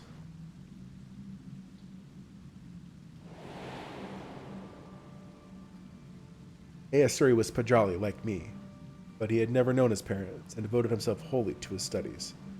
He embraced the role the Force had bestowed upon him, and, truth be told, was a much better student than I ever was. A fair assessment. Despite your esteemed heritage, you never took my lessons as well as he, ever dreaming of the outside world. Dealing off into the woods more times than I can count. I could not keep watch over you at all hours, not even if I tried. The elder seed seer, a rebellious spirit, I can scarce imagine it. I resented being a Pajal. It was inconceivable to me that I could not live among the others, and I did not scruple to express my misgivings to Isumiyan at every opportunity. Easur was a pillar of constant support. It was thanks to his encouragement that I at last embraced my destiny and resolved to use my gifts for the greater good. We would become seed seers together, I believed, until one fateful day when we were gathering herbs in the forest at Isumiyan's behest. We met a wanderer hailing from a distant land who had told us his beloved was with child, and that he had traveled to Gridania to beseech the Great One for a painless birth. He asked us to guide him to the guardian tree. However, entry into such sacred places was not ours to permit. There was something odd about his demeanor besides. With regret, I refused him, but Easura was loath to turn away a goodly stranger in need.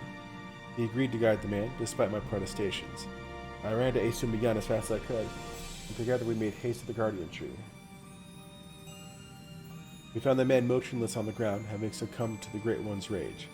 Next to him was Asura, alive, unconscious.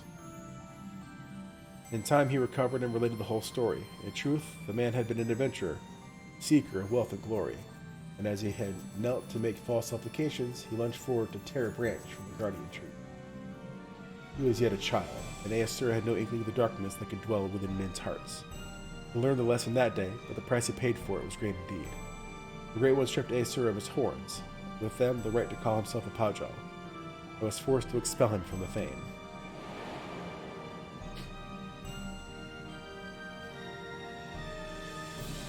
I never saw him again, nor heard a word of what had become of him, though not for lack of trying.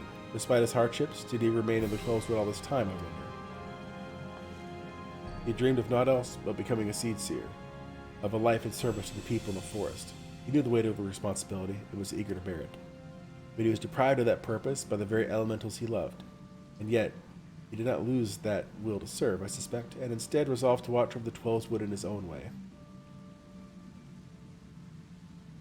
I shudder to think what could have hastened his transformation into Gleipnir, as if his life was not harsh enough.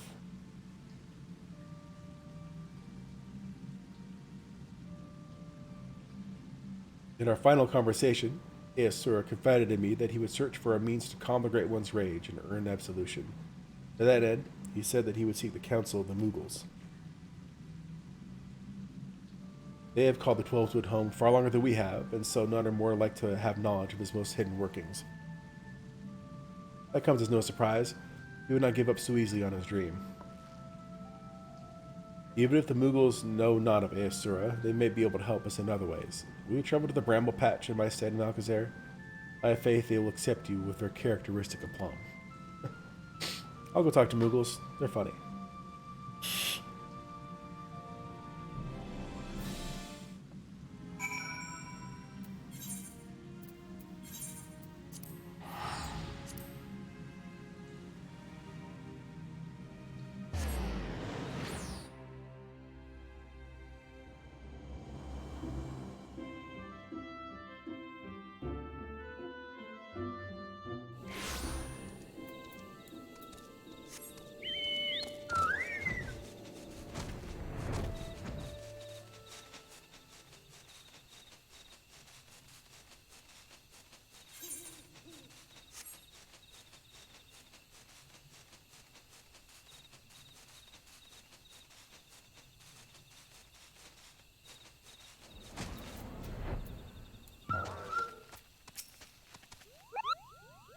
Quite a peculiar face you have, Goopo. Familiar, too. You wouldn't be the self-same warrior who gave the legendary Mogul's Guard what for, would you? Alcazar, was it? Aha, it's an honor to meet you. Allow me to thank you personally for bringing that silliness to an end. Pakwa Pika is the name. What brings you to our neck of the Twelveswood? Why, what a pleasant coincidence. We were just discussing how we ought to go about calming the elementals, Kupo. That blasphemy with the dreadful horns has got them on edge, and for good reason.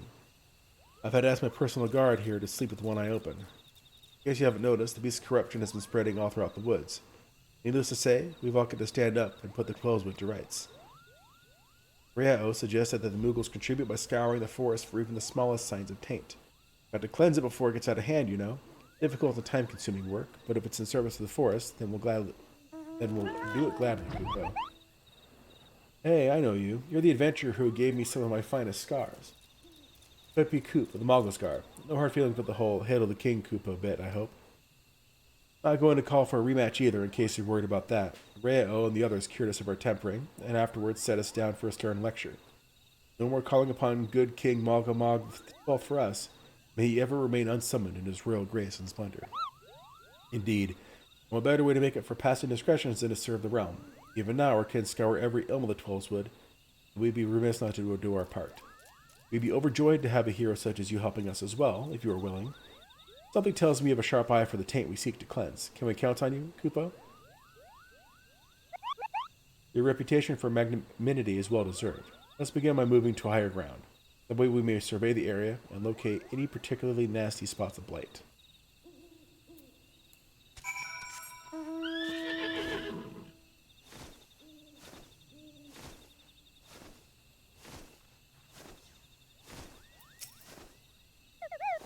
Oh, you were able to make your way up here after all. I was worried you'd be stuck.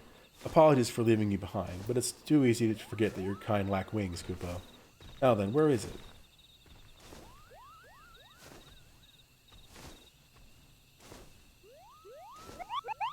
There, to the south.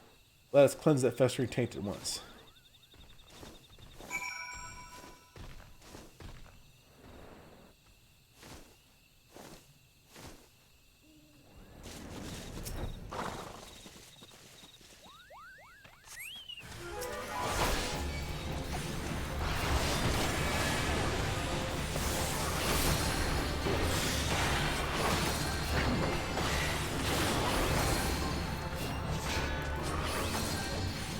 Confiteor!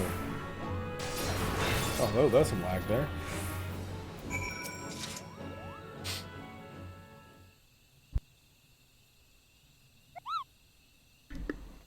That was some fine work, Kupo. I dare say it's even better shape than it was before. The others are doubtless flittering about, stamping out corruption wheresoever it rears its ugly head.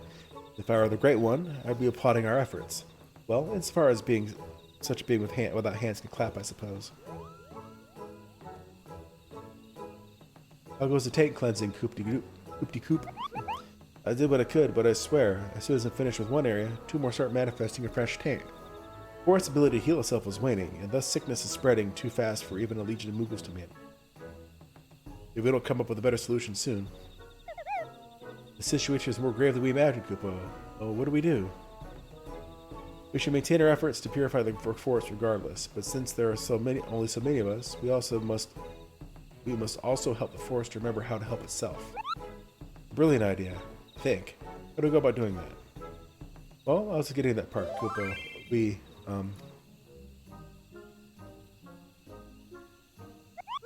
I've got it. We perform the friending. The friending? What in the good name of good King Magamaga 12 may he showers of love and compassion and Koopa nuts is that? Truth be told, I couldn't remember the ancient rite's name, so I just made up something on the spot, Koopo. But let's forget about that for now and move on to the stuff I do remember. It's an old ceremony. First performed with the nation of Gridania was but a spark of an idea of a random thought in its founders' heads. They knew that if they were to establish a home within the Twelves wood, that they would first have to entreat the elementals for permission. So a mage and their company found and cleansed a few sources of foul ether, planting saplings in their place, and consecrated the soil with a prayer to show the forest the purity of their intentions. The elementals were so taken with this display that not only did they permit his people to settle within the forest, they also bestowed upon him their blessing as proof of their new covenant. I remember now, the Gridanians still honor the agreement to this day. For every tree that is cut down, a sapling is planted. So if we follow history's example, we can soothe the forest's pain and also nourish it with new life. That's right, Koopo. Oh, but I wasn't finished with the story. Remember the mage who planted those sacred saplings? He was none other than Joran, sire of Iahokpota, the very first Pajal. From that day forward, the elementals would bless a select few hires with horns, favoring them with their fellowship. The Pajal were exalted by all the people of the Twelves wood. Even we Moogles look upon them with awe, and that's how it all began. Something wrong, Koopo? You have a strange look on your face.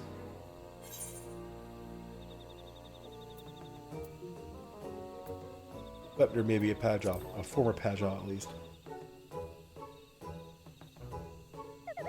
Oh, how dreadful, Koopo. What exactly are you saying? So the man you think may have become Glipnir was a Pajal stripped of his blessing, and the blasphemy kills with a poison that manifests symptoms that resemble those of the creeping death. I feel sorry for Aesura. To love the elemental is only to be shunned by them, to be surrounded by the beauty of the Twelves wood, and know that he was forever an outsider, all for a child's mistake. That despair could easily have caused him to turn, and this poison that preys upon those who bear the Twelves wood's blessing, the hires, just like the creeping death once did, might be another manifestation of that despair. I can speak. That would explain the elemental's unease, Koopo. We must redouble our efforts to plant saplings, or they may never speak to us again. Indeed. Well, first things first. We must gather as many saplings as we can.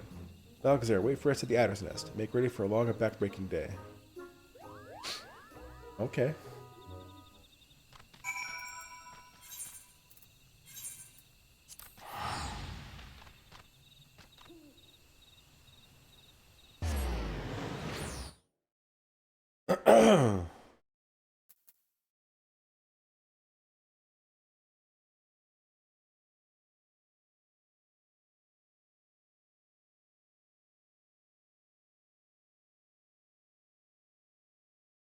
Somebody messaged me about going to a free company. Nope. And I'm going to get to level 90 and finish the main story without ever being in a free company on this character. I know that isn't a whole lot, but usually when you're in a free company, you get like a buff that gives you an extra 10 or 20% or whatever it is of experience, so you level up faster anyway.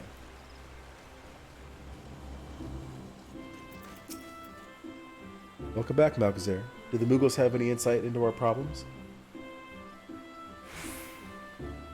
The reenactment of the ceremony which laid the foundation of Gridania. A fitting plan, given the gravity of the threat our nation now faces. As ever, there is much work to be done before we can even begin. When the Moogles gather saplings, we shall continue to scour the Twelves wood for new beasts that must be purged. Let's pray the Elder Seed Seer regains her strength quickly as well. For now, take a rest, my friend. Just a rare indulgence these days, one you've earned 1,000 times over. Yep, so I need to be level 89 for that one. So, as awesome as that little side jaunt was, let's get back to the main story.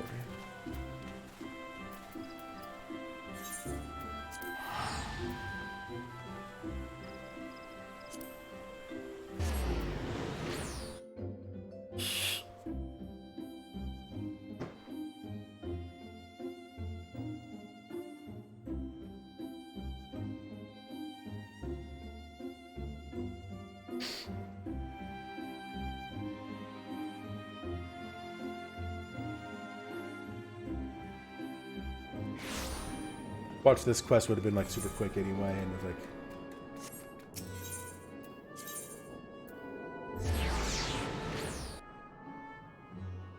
It would have taken me to Gridani anyway. Just my luck, huh?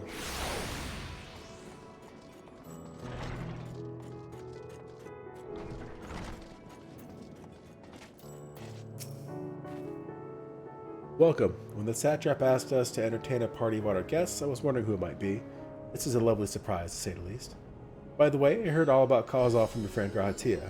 I understand there was nothing that could be done, but it was hard to hear he meant us no harm. I cannot thank you enough for dispatching the beasts. As the smallest token of our thanks, your food and drink tonight are Mayraid's treat. Speaking of which, what shall I start you off with? I'll give you some alcohol. As you wish. Pray join your friend, and I'll bring you your drink.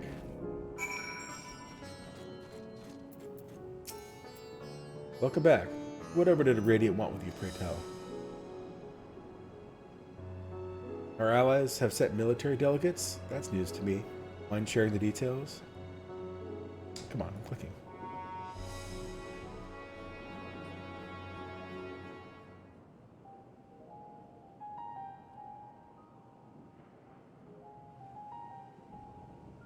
So blasphemies now plague all the realm.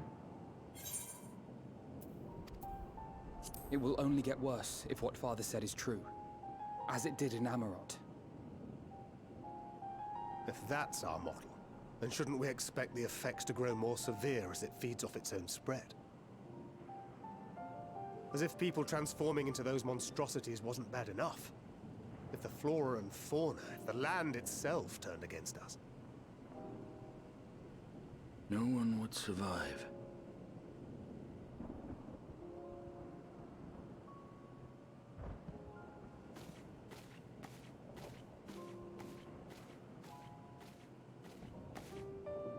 Here's your order, friend.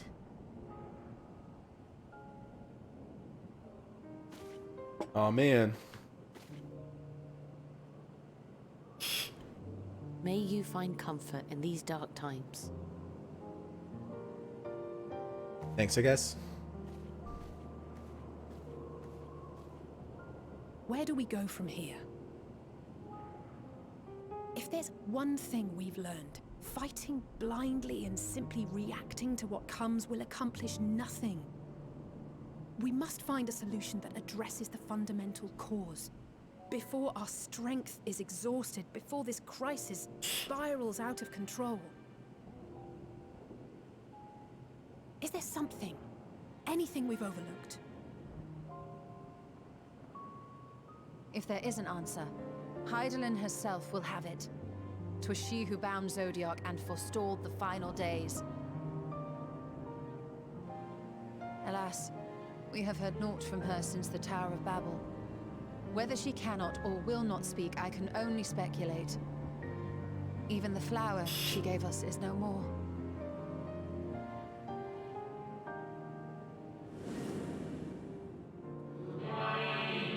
In our time we called it Elpis. Do well to remember the name. Excuse me.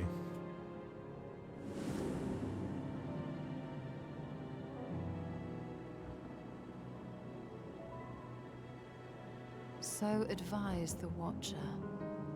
What could be the significance of that name? It is entirely unfamiliar to me. To me as well. It meant something to the ancients, though. In our time.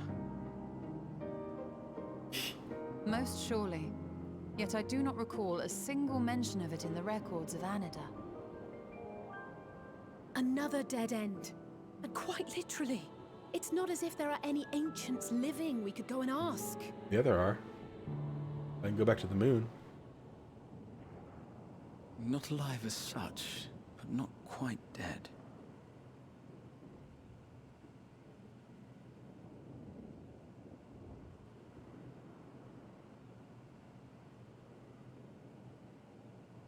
Elidibus.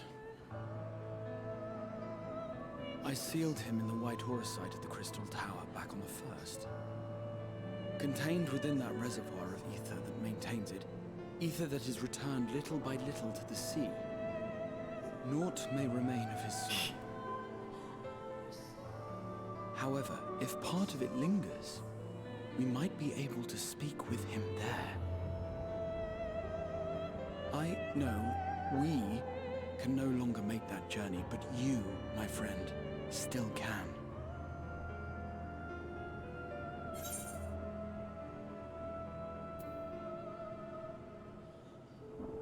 It's worth a try. Yes, we can but act and hope for the best. If nothing else, should we learn the First is safe, we'll have that much more reason to keep fighting the good fight. That said, the odds are not in our favor, to say the least. Which is why we're fortunate to have Urianger up there on the moon, working hard to make all the necessary preparations for our departure, should it come to it. And why we have nothing to lose by staying the course till the last instant. Indeed. To the last, let us all do what we can. I will consult with Master Matoya and see if she knows of a way to reach Hydaelyn from the ethereal sea. And I will visit the nation's leaders and attempt to ascertain how far the final days have progressed elsewhere. Keep me abreast of your findings. I can seek out and slay the worst of the immediate threats, if only to slow the spread. Unease, terror, despair. Try as we might to suppress them, these emotions will return to harry us time and time again. But when they do, remember this. Your friends and loved ones are out there somewhere, sharing in your struggle. You are not alone.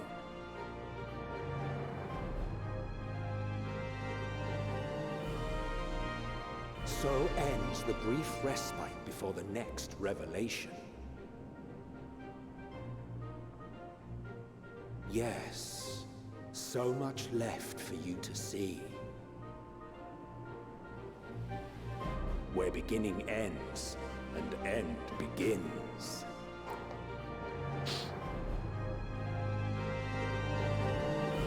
I know there's more quests to come, but dang.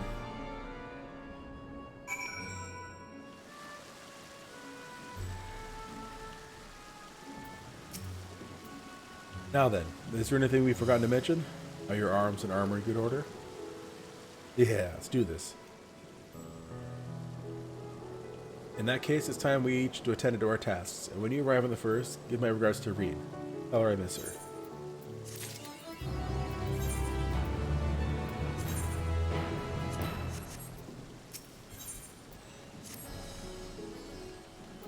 Take this, Malkazer, my spirit vessel.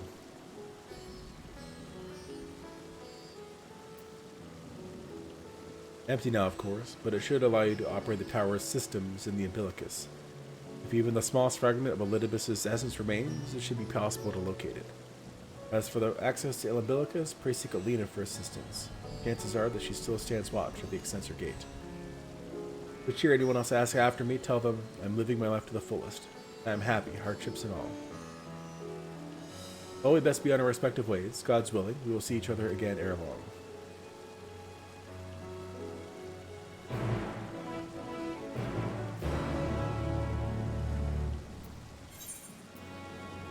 Yeah, buddy.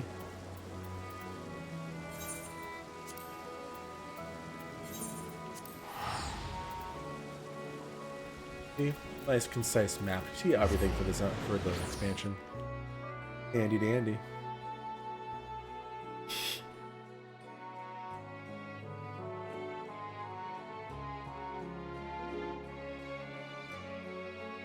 Like if I go searching, I could probably find the other zones that are on this. Like if I go to, is there, yeah, question marks. See, I'm not even gonna click on that. I don't want the spoilers, but.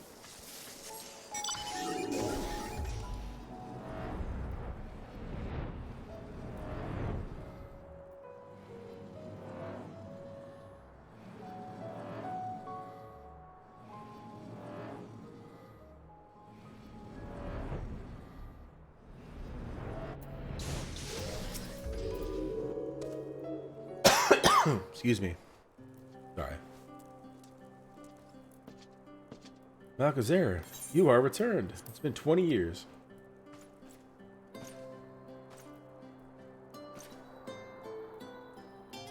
Have you been well? You and the others? We've no shortage of troubles, but we're well enough. Then things are much the same for you as they are here. My lord is doubtless enjoying himself.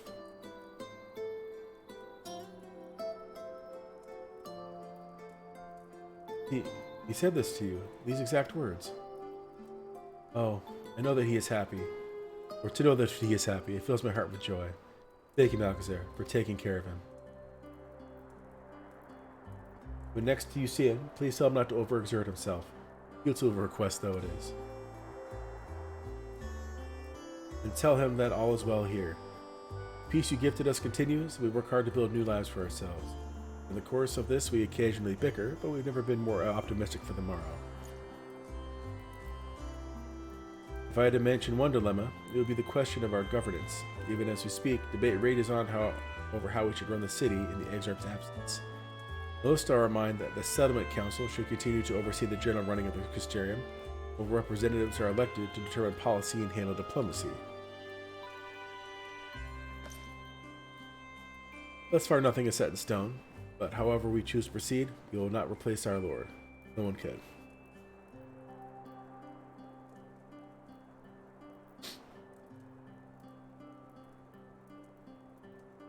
Have we recently observed any unusual phenomena? Remember when the fake end of days was here, or the fake final days? No, I cannot say there have been. Curious that you should ask me this question, though. Some days ago, Green came and asked the very same. He was rather unsettled. Stark contrast to how cheerful she has been of late. Green has been dedicating herself to the restoration of the empty, you see. Though it will take many long years, the goal seems to have given her a newfound sense of purpose and fulfillment. So when I saw her in the state of such worry, I couldn't help but feel worried in return, especially since she didn't tell me what troubled her. I dare say she'd be more willing to confide in you. May I ask you to broach the subject with her?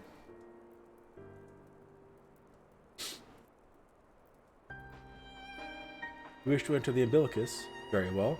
I shall fetch the key at once, and take the opportunity to find Reen. Please wait for me in the city, in front of the Cabinet of Curiosity, shall we say. I shall be along as soon as I can.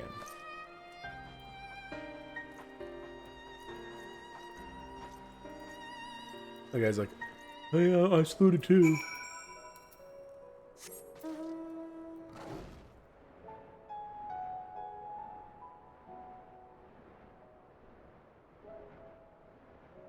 Never seen it from the outside. Well, never really looked from the outside, especially during the night. That's beautiful.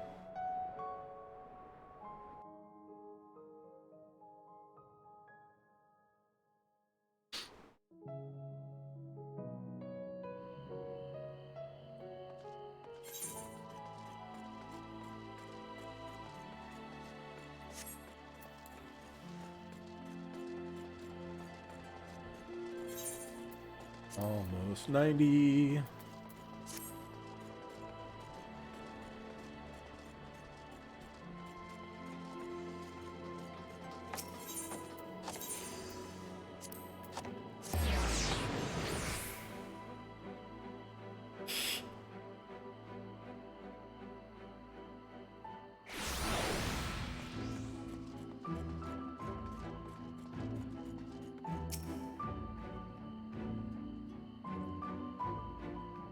Following movement cannot be skipped.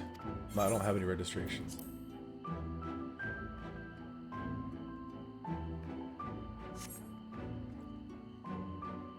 Can't be skipped, that's new.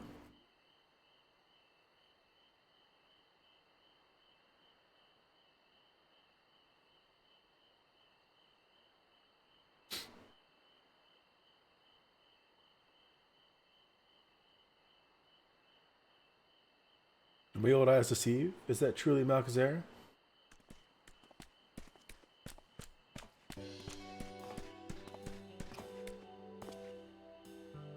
It is.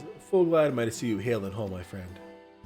What a wonderful surprise it is to have you back with us, and at this most opportune time. In case you haven't heard, We are planning to produce a tome chronicling events from the Flood to the Knight's return. For this project, we intend to draw upon records kept by the world's peoples.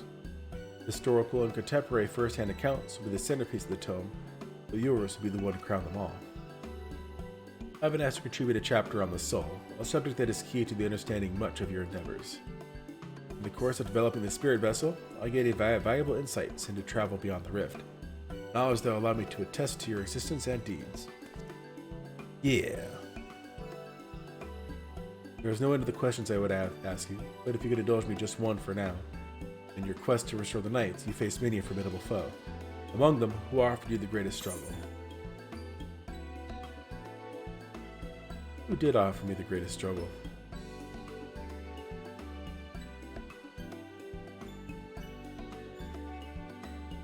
I think they're about equal.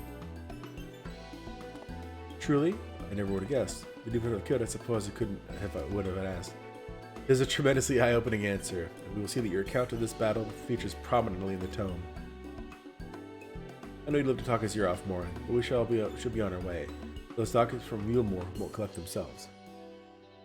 Of course. And afterwards, would you care to join me for tea? I was hoping you might clarify a few points in your treatise. Next time then, do tell the others to look after themselves. Our overzealous friend in particular, remind him not to overexert himself. Again and again till his ears fall off, if that's what it takes for him to take it to heart.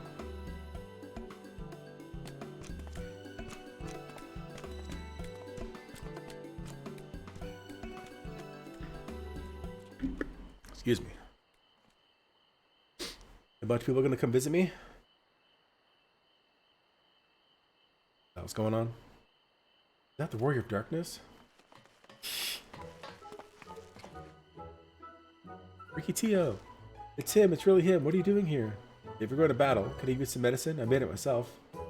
That's not Ricky. You'd only give him a stomachache. We've come to see Morin to get his advice. One of the guard finally agreed to teach us how to fight. First, we need to choose a fighting style. Well, I know that I want to be a mage, Arkle isn't sure. Magic isn't really my thing, so I was thinking of taking up the axe, or a sword, or maybe the bow. They all seem alright, but it's hard to decide. So I thought I'd ask Morin, who knows about lots of things. He isn't here? Aw. Ooh, why don't you have the Warrior of Darkness choose for you? What do you think suits Arkle best? Axe, sword, or bow?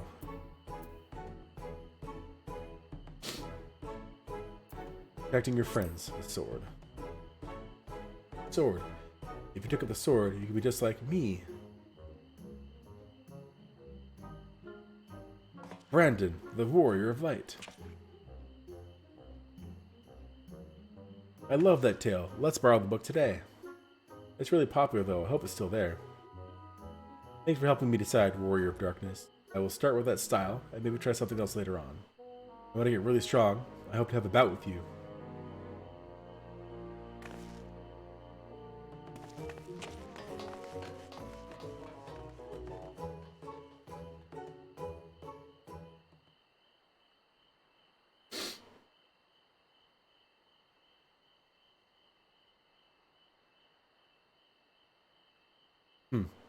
Such fun he's been having basking in the adoration of must-deal bookworms and wide-eyed younglings, but does he spare a thought for me? Of course not. Is that Feoul? I waited and waited and waited, but he won't so much as acknowledge the presence of this beautiful branch, even though they're right here. Such a heartless thing our sapling is. Cold and cruel and heartless.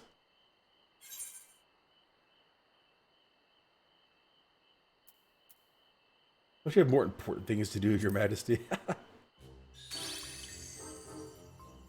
I have no end of important tasks to attend to, but unlike some, I know what my priorities should be. And since when did my sapling become a twisted old tree that says such unkind things? But disappointed as I am, I'll overlook it this once. I know you have a lot on your mind right now. So, my adorable sapling, the world is on the verge of destruction, is it? How did I know this? Joined as we are, spying in on you is as simple as sliding down the back of a rainbow. Would that I could aid you in your quest, but the fate of we Fey folk is bound to that of the star. Whither it goes, so too do we follow. Such is our way. Most I could do for you is spare you the pain, by gifting you the sweetest of eternal dreams. But if escape's not to your liking, then you must struggle with your fellow mortals. Ah, But here are the ones you're waiting for. I wonder, what manner of conclusion waits at the tale's end?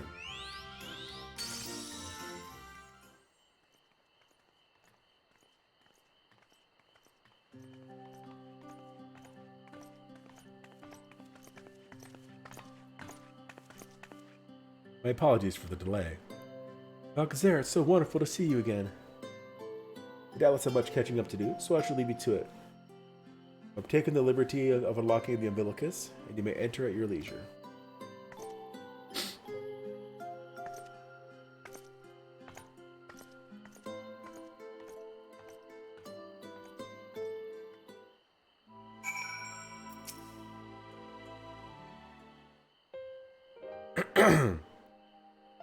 I'm relieved to hear that everyone is well.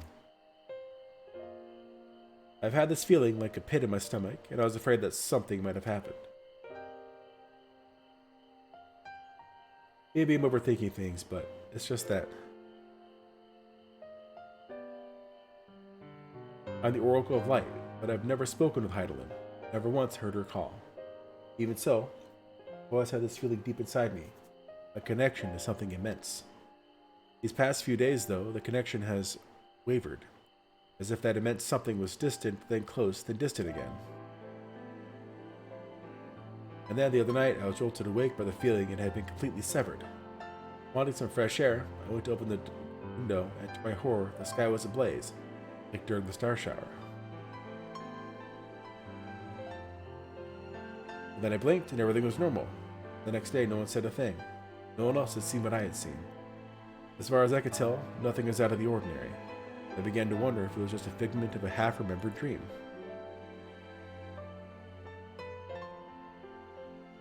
Alexander, what are you not telling me? I had the same thing. I have to know. Please, it doesn't matter how terrible it is.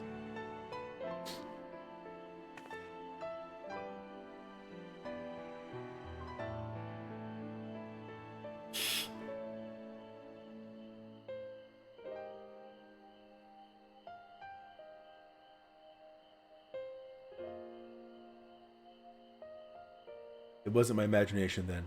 The doom we witnessed at Amarat has come again. I can't believe it. Like I told you before, all is well here on the First. So don't worry about us. Please, look only to the threat before you. We're fine right now, and even if we weren't, we've learned how to survive. Should the final days reach us here as well, you may be assured we won't go quietly. No, we'll hold on until you can find a way to save all our worlds. As long as you continue your fight, so too will we, united in purpose beneath a blazing sky.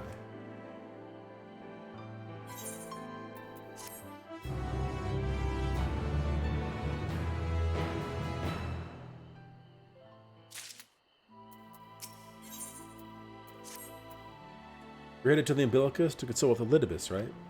I'll do some consulting of my own and speak with Lena. Decide how we might best prepare for the final days. So that's farewell for now, but we'll see each other again, I'm certain.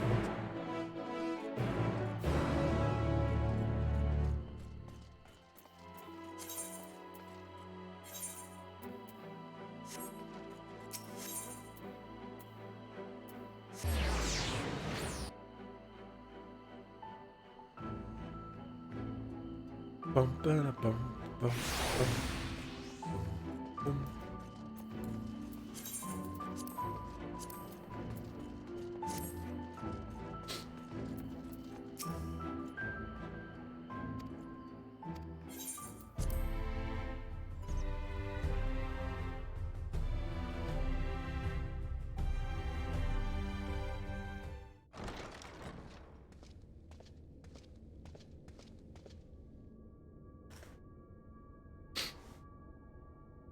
So weird to have it be empty.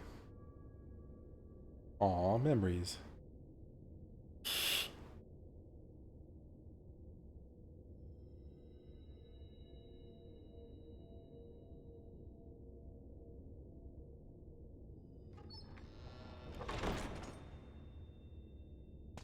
Get to it.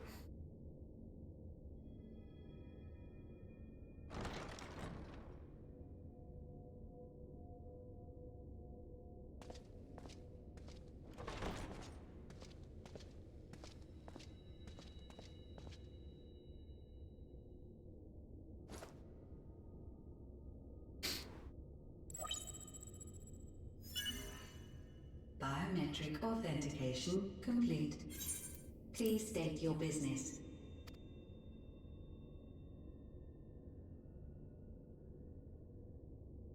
Acknowledged. Reinitializing Circus Tower systems. Searching for Elidibus entity.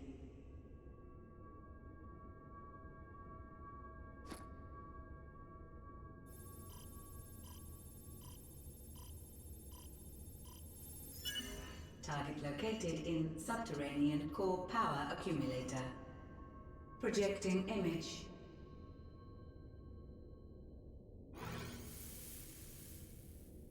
My home. My friends. No more than a dream.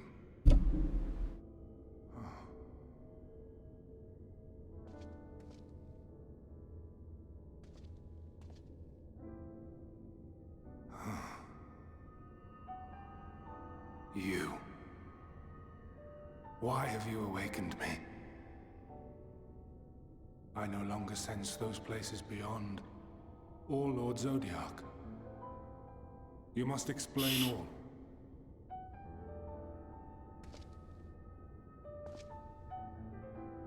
Yeah, explain. Explain.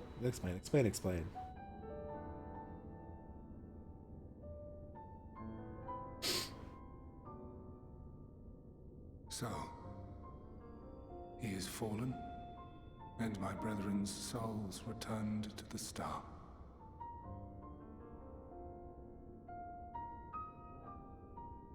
The doom we sacrificed so much to prevent is come again. Old burdens now yours to bear. But if this is Fandaniel's design, then I, as Elidibus, have a duty to fulfill. Your unsolicited act has restored to me some few memories of the convocation. Such knowledge as I have, I will share.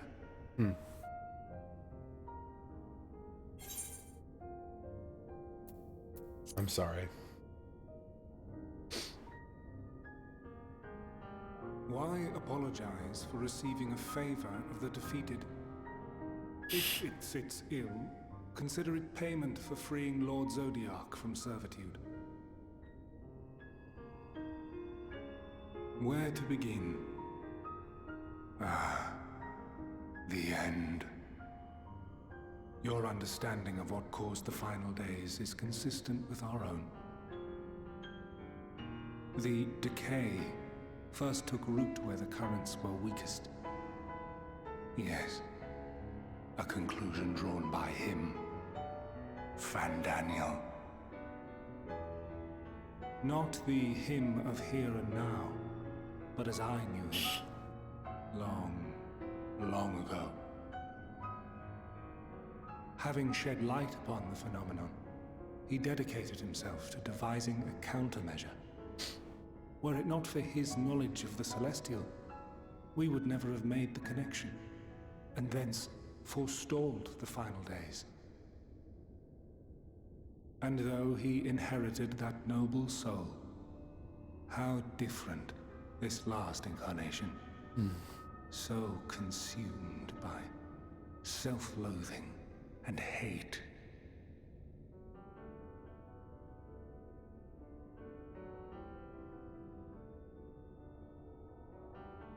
Elpis. Yes, the name is familiar to me. Yet I know it not as a flower, but a place. A testing facility for determining which of our creations were fit to be released into the world. Many worked there, and before joining the convocation and assuming the title of Fandaniel, he was their chief. He was Hermes.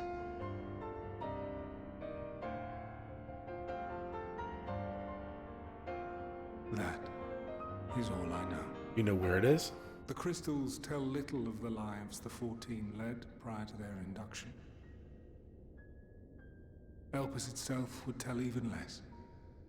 Nary a ruin has survived.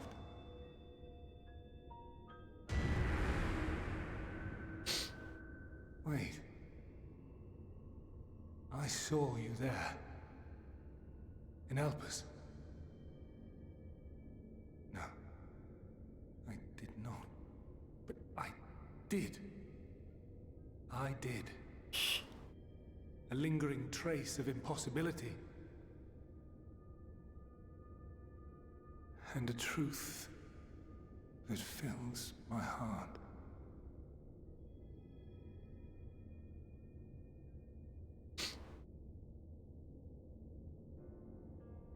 My memories remain clouded, I fear. However, they have revealed to me one possible course.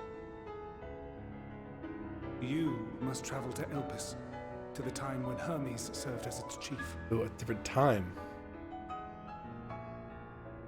In glimpsing the Exarch's memories, not only did I make his summoning magic mine own, I also mastered the workings of this tower, which, having absorbed my empowered essence, now harbors an abundance of energy.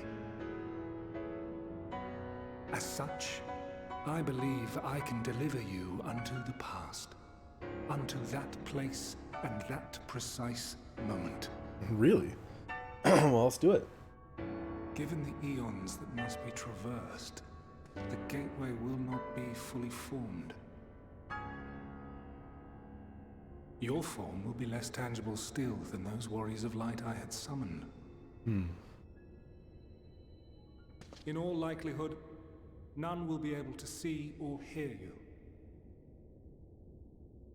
Yet even should you manage to interact with others, you will be unable to effect meaningful change.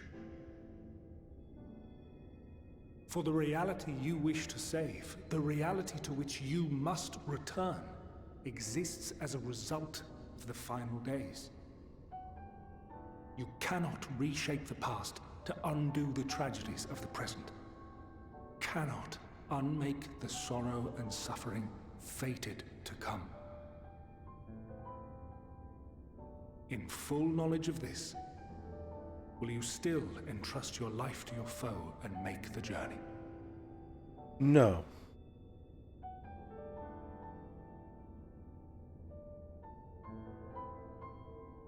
Very well. I shall cast you unto the river of time. Let this be my final act. Wait, it sounds like you have a lot of power. Why would you want this to be your final? You must input the commands. I no longer have the authority. First, you must reconfigure the systems, that the tower's ether may be channeled for the magic.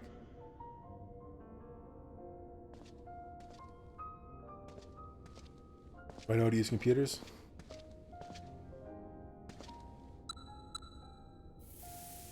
Apparently.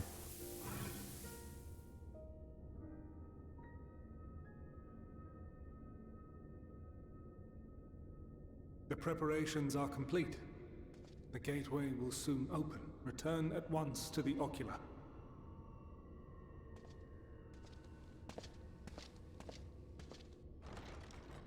I wonder if this is an entirely new zone, or if it's just like a jaunt. All appears to be in order. The ether flows unimpeded. The magic should consume every last mote of my essence. Oh, that's why it's his final act. He's gonna disappeared. Why are you surprised? Did I not say that this will be my final act? Lord Zodiac is no more. There is nothing for me here.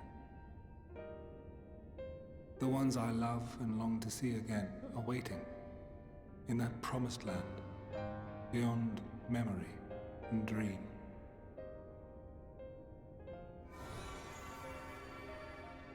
Now go, warrior of light. Go and do not look back.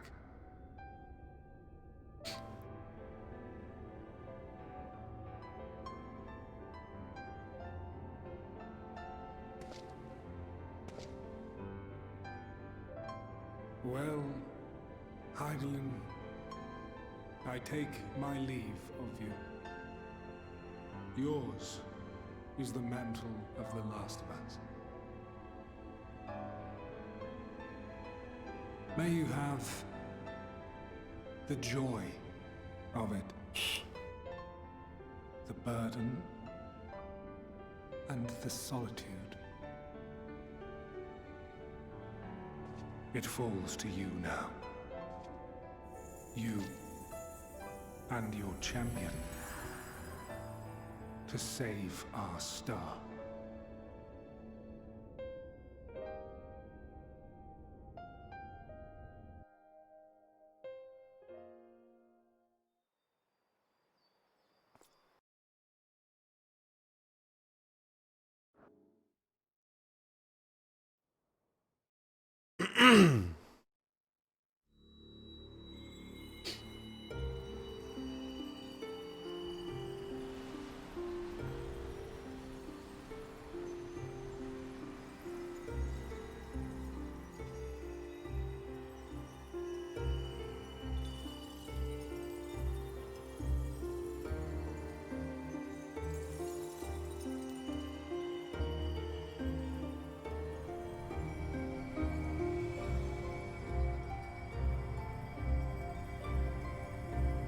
Boom.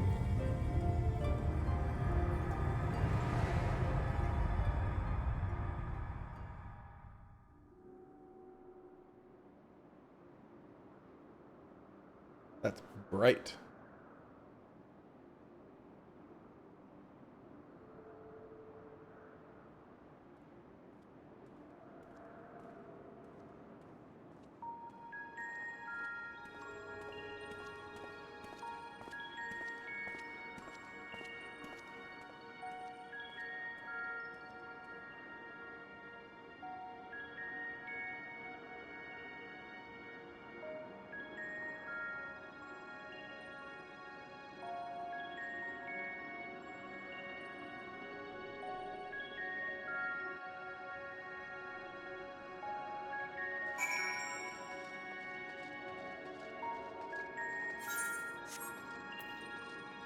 Guide like man. Man stands dutifully by the Aetheryte like device, a guide for this facility, in all likelihood. You attempt to get the man's attention, but if he sees or hears you, he gives absolutely no indication. As of late of us warned, it appears your form is intangible.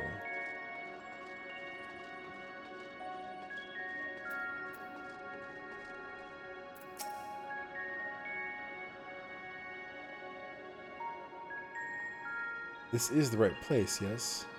Propylion? Judging by the woman's words, this facility is called Propylion. You attempt to gently prod the woman to attract her attention, but feel nothing. It seems that neither does she.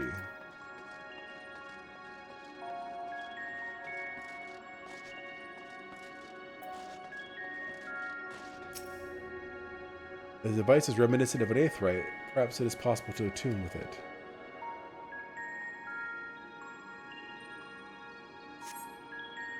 Despite attempting to channel and focus your energies, you fail to attune with the device. You can only assume it operates differently.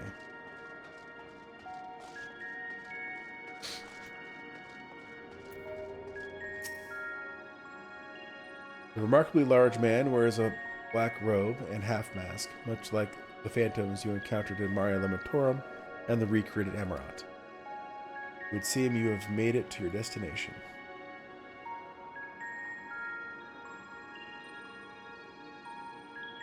You just gesticulate wildly and shout all manner of greetings and obscenities, but the man does not so much as glance in your general direction.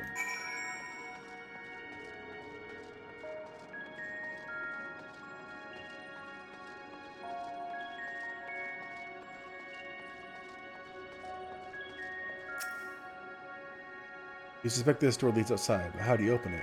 I walk through.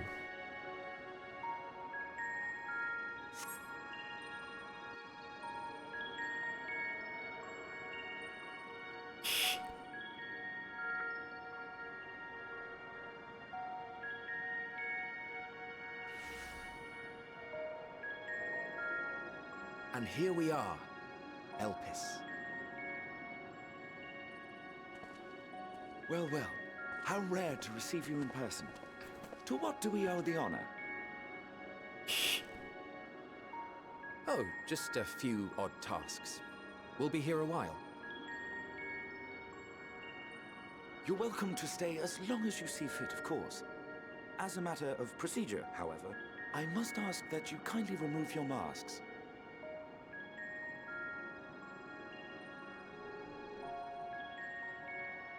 Come now. Is this truly necessary? Surely you can tell who we are. Who you are, perhaps, but I am far less infamous. Regardless, if we do not follow protocol, 'tis our hosts who would be held accountable. So, please, do favor us with your handsome face.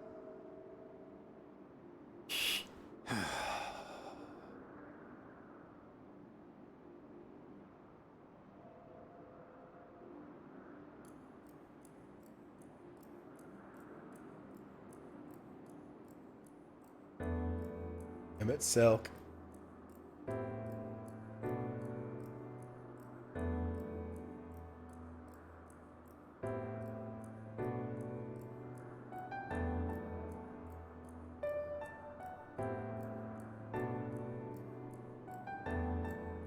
Satisfied? I thank you for your cooperation. You are free to go about your business.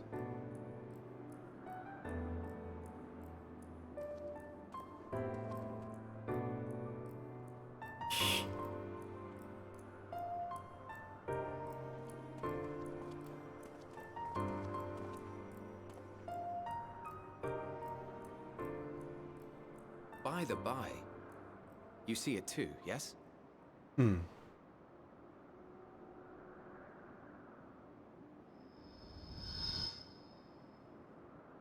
haven't the foggiest what you're talking about.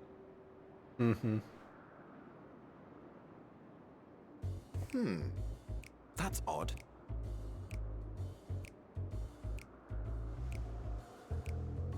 It's right here.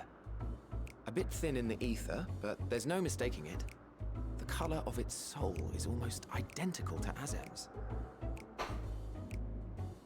Do you suppose he created it? Rather unusual for a familiar to have a soul, though.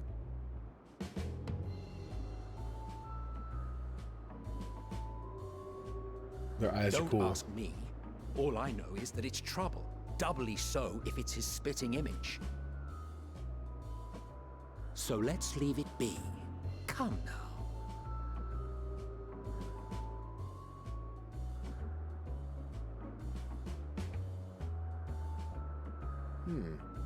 It's trying to say something, but it's literally too intangible to form words.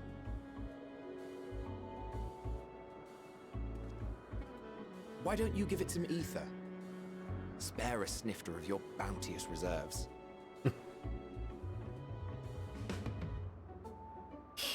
Who do you take me for?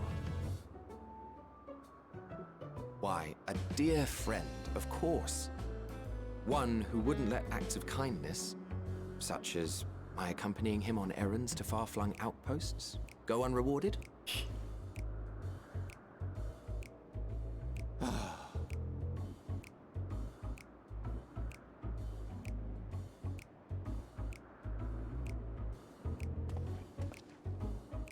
I suggest you close your eyes, or this may be unpleasant.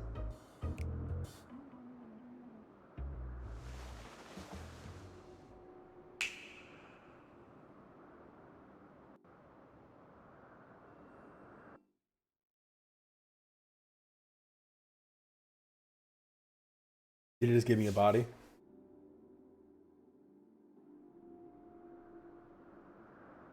You may open your eyes.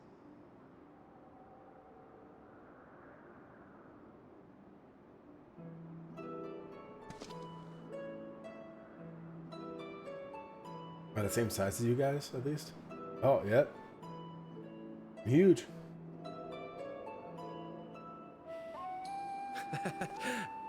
Quite large, don't you think? The size befits its proportions, though I personally wouldn't be averse to smaller. No, this will suffice, I'm sure. Without further ado then, greetings, I am Hythlodaeus, Chief of the Bureau of the Architect. Hythlodaeus. Now I finally get a pronunciation. Sulking beside me is the most honorable Emmett Selk of the Convocation of 14. And how might we address you, my new friend?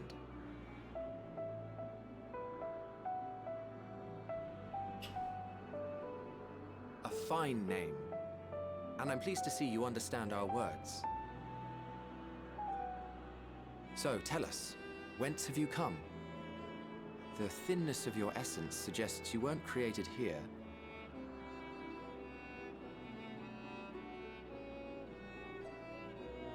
You do not know? Or cannot say? Allow me to ask a different question then. What brings you here? Take a man named Hermes.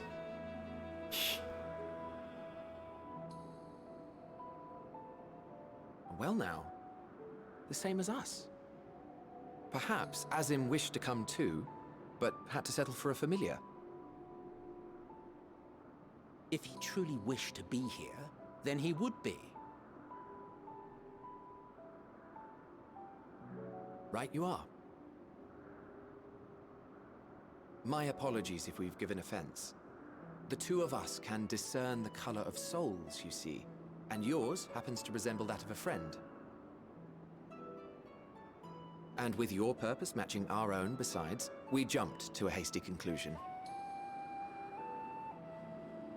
We are here to speak with Hermes, the chief overseer of this facility, which we also intend to tour in order to gain greater insight into the man's work. We, I say, though this is Emmett Selk's charge. I am here only to serve as his guide. And I should be happy to serve as yours as well, by way of an apology for the misunderstanding. Wait, are you suggesting that we bring it along on official business? This thing we know next to nothing about?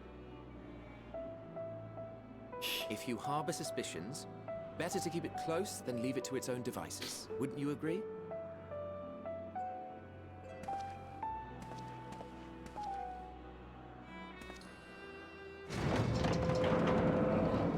Besides, having a mysterious life form in tow is the norm rather than the exception here.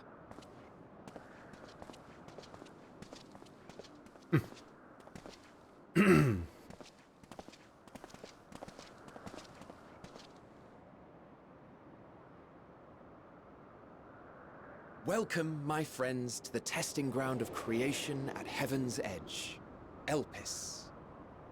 Cool.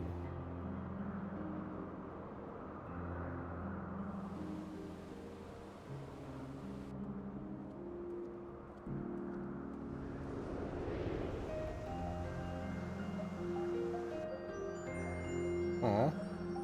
Where's Argus? This presence.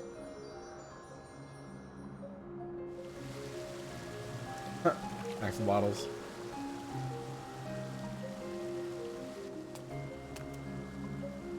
Hermes! Visitors! We have visitors!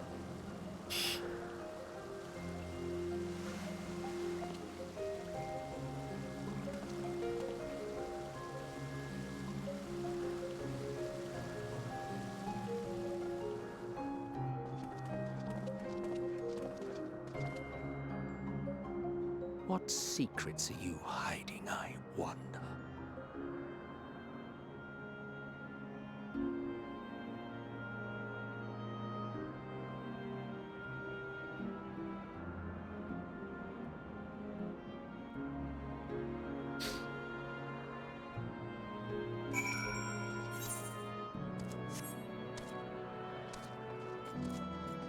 Is there no... No, not... Guess not. Let's see if I can attune to the Aetheryte. Hythlodaeus. This is hardly my first time here, but the scenery never fails to take my breath away. Why, it feels as if we could reach out and touch the heavens. Now then, to begin our guided tour. Perhaps you already know these things, but for the sake of thoroughness, I shall start with the basics. Using concepts to give shape to ether, creation magics allow us to bring forth anything we desire, be it inanimate objects or living beings. Anyone may conceive of concepts, but they must all undergo evaluation at the Bureau of the Architect. As part of that process, living beings and certain arcane entities may be sent here to help us for in-depth observation and study. A fascinating facility, isn't it? I dare say you will enjoy touring it with us.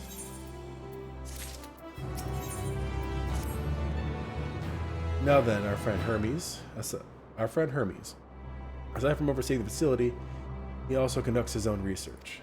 Chances are he will be at the main observation hub. Let us seek him out there first. Tired as you are, however, you stand out a little too much. Our dear Emmett Silk wishes to keep a low profile for his errand, so you know how to make a robe. The basic concept will do. I don't know how to make anything. No? In that case, Emmett Silk? No, your whim, your responsibility. You're getting not another thimble of ether out of me. The way he scrimps sometimes, you'd think he wasn't a nigh bottomless font of magic. Very well, I shall make the robe, but perhaps you can assist. Come, let us search for the requisite material.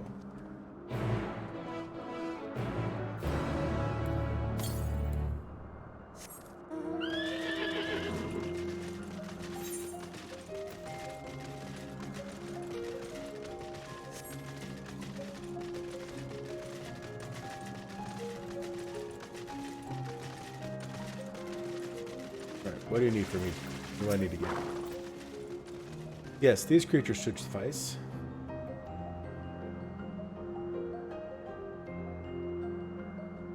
An etheric rope. I want you to use it to capture, shall we say, 2 petaludi. There are 3 species here, I believe. Any 2 different kinds should serve. Now, I should mention that the strength of the rope is tied, no pun intended, to the strength of its user. As your ether is still thin compared to ours, you'll need to weaken the petaludi first. Good luck.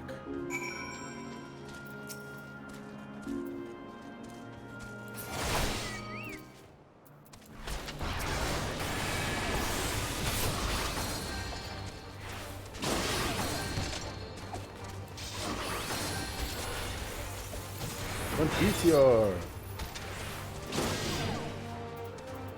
Stun me. There, I got it. Dang.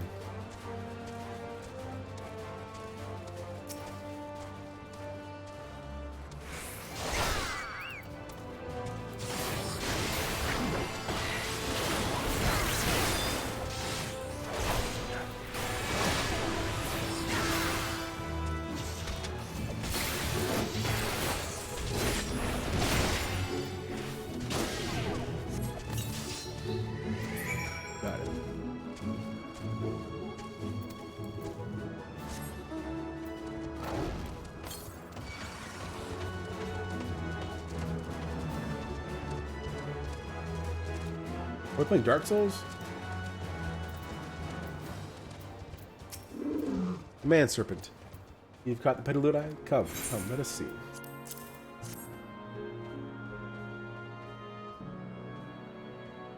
Yes, these fine fellows would do nicely. Enough for a spot of reversion.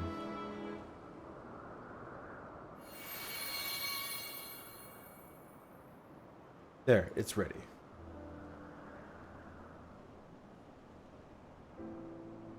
It's nothing fancy, but when we're trying not to stand out, try not for size. Bring the new beings into closing just like that.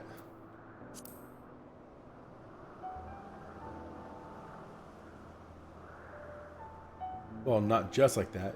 You need to revert them to their constituent ether first. Lest you wonder why I asked for 2 species, it is due to the difference in their etheric balance. Blending them allows us to produce garb with superior etheric stability. Well and good to disguise and educate it, but it won't fool anyone who can see worth a damn. Fair point, but at the very least it should spare you unwanted attention from casual observers. Emmett Silk speaks true. Even dressed like us, your unusual nature will be plain to those who think to look. If someone question your presence, don't make up excuses, much less try to explain what you actually are. No, best to simply say that you're a familiar. The question is, whose? Ah, of course, Azem's. If you say you belong to him, people will give you the benefit of the doubt for any and all outlandish behavior. Exploiting our associate's absence? Or lack of his presence, absolutely. Were he here, he'd have been the first to propose the idea, and you know it.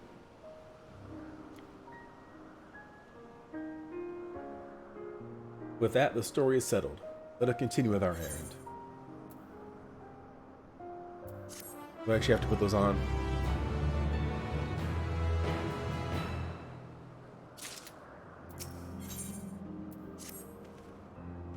If you are ready, let us continue along the path to Anagnorisis. The place serves as an observation hub and residence both.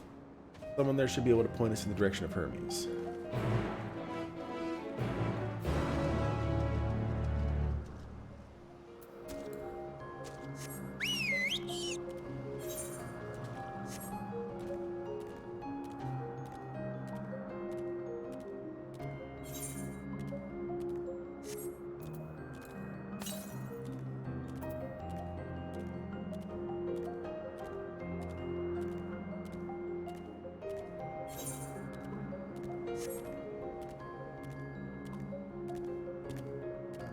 This expansion's awesome. You get to go to the moon.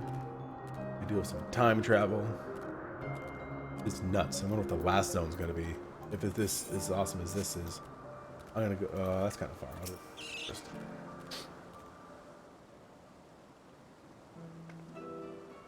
Yes, can I help you? We wish to speak with Chief Hermes. Do you know where we might find him?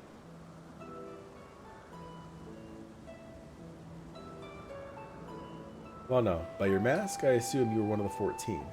I wasn't aware that there was to be a visitation.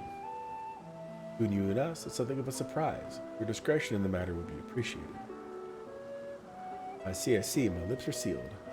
The chief should be out conducting observations as usual. His focus of late has been aquatic creatures, so I expect you'll find him one of the pools here. The pools, you say? Many thanks, and apologies for disrupting your work. I say Hythlodaeus. Well, I've never met Hermes. You know him well, do you not? That being the case, couldn't you simply find him by his ether? Aye, that I could. As you know, Emmett Selk and I can discern the color of souls. You told me that already. By the same token, we can also see ether quite keenly and from great distances. With this skill, I could readily locate Hermes, but I felt that would be a waste of an opportunity. We're here to perform an assessment after all. Searching the ordinary way, we stand to gain insight into Elpis and the man in charge of it. This is as much for your own enjoyment like as not. A point taken. If you're going to accompany us, make yourself useful and help us look for Hermes. According to his profile, he has short, dark hair. So you know, it's because we're in Elpis that we don't have our cowls up. A special exemption due to the need to be aware of dangerous creatures. Elsewhere, we do not exhibit our individuality. It's unseemly. This is all common sense, but I would not assume you possess any. It's a rare treat indeed to be able to search for someone by their appearance, and I thank you for humoring me. Come, let's find our man.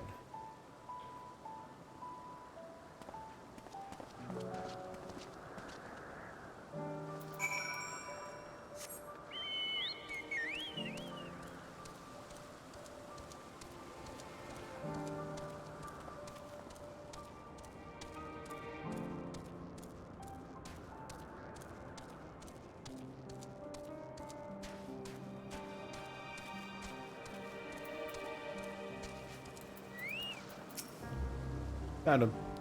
That was easy.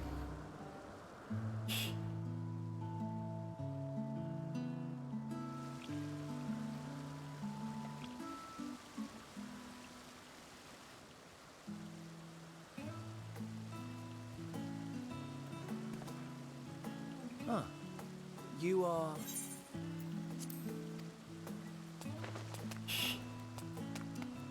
Oh. And what are you? Different. You're different too. You and me. We're alike. Friends. I want to be...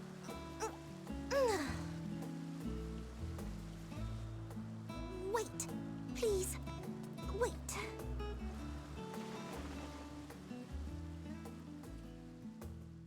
Greetings and salutations. Can you hear me? Do not be alarmed. I mean you no harm. I wish only to hear your words, share your feelings, and know your thoughts. May we please be friends?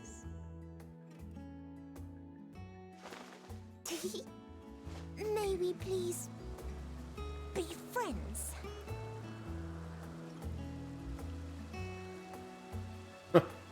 He's so wide-eyed. I see you found him.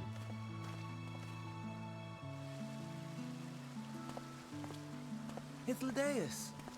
It's been a while. Too long, I think. Too long indeed for close collaborators. On this blessed occasion, I bring not only myself, but others who long to speak with you.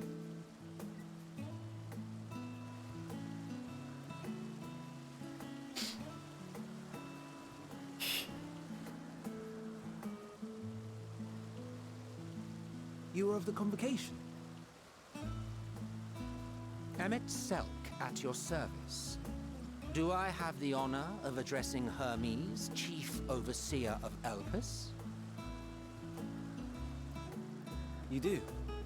You have traveled far for it. Given your facility's purpose, its remote location is something of a necessity. Would that I didn't have to rely upon a guide. Oh, you wound me. Have I not ever been an attentive and helpful friend? But moving along to more agreeable company, this one we chance to...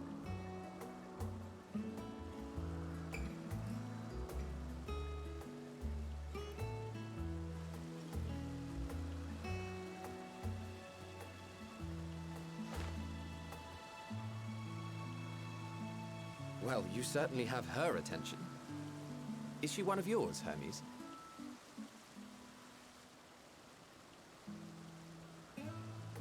Her name is Meteon. It means shooting star.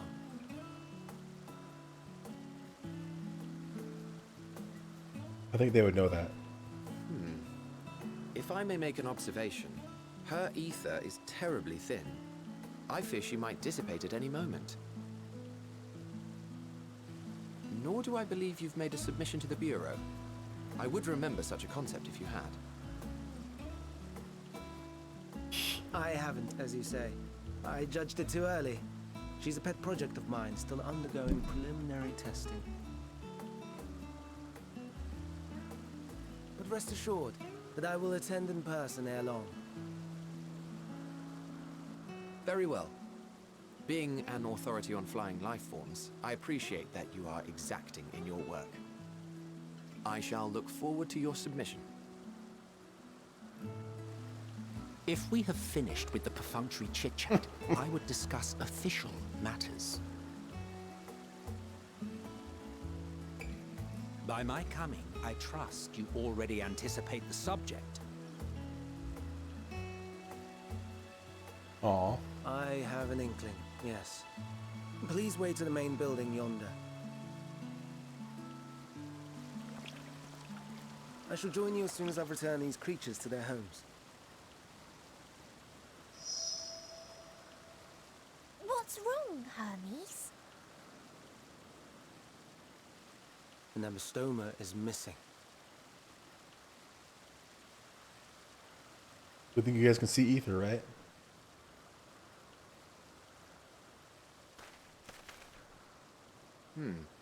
I may have found it.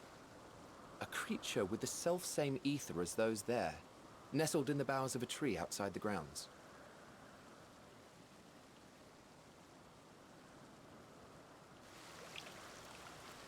You're saying they can climb with their sorry excuses for limbs?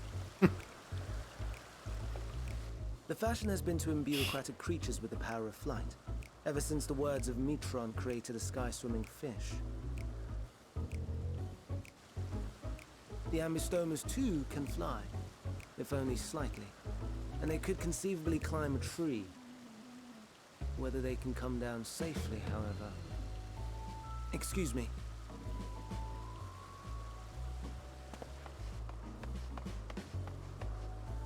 I'll help, too!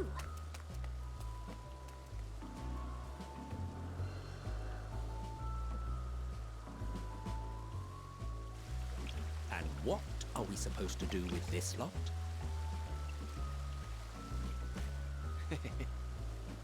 May I suggest we split up? If you would be so good as to assist Hermes, Emmett Selk and I shall keep an eye on these adorable creations in the meantime.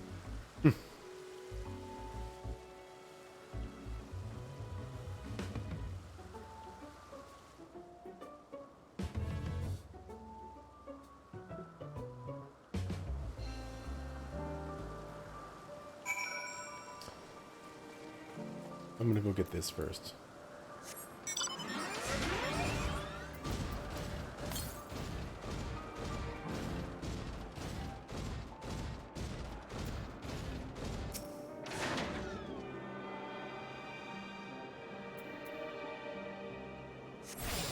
Yeah.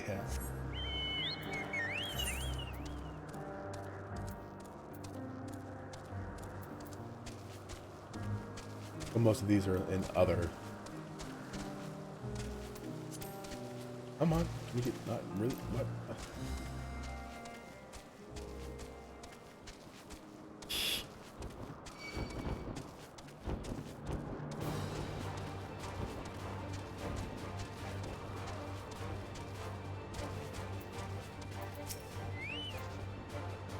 It seems Hermes and Medion have found their quarry, a creature known in this age as an abystoma. Yet, though it has been safely extricated from the tree, Hermes appears to have found himself in quite the predicament. The ambystoma. Hermes saw it high up in the tree. He climbed up to get it, but it jumped on him and he slipped.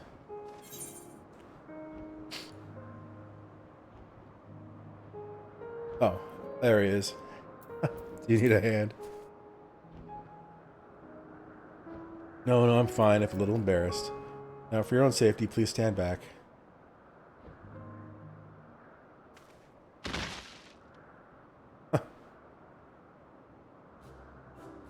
Ugh.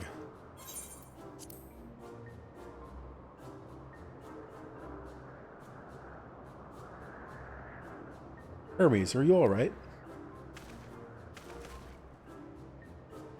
Quite alright, yes. My apologies for making you worry, Medion. Both you and, Malgazar Earthbiter, you were called. An intriguing name, somehow reminiscent of a new creation. Thank you for coming after me.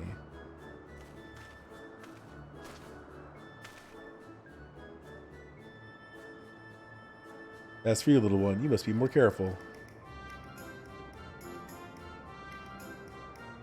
You may be able to fly, but it doesn't mean you cannot fall and hurt yourself. ... Oh no, I had forgotten all about its fellows.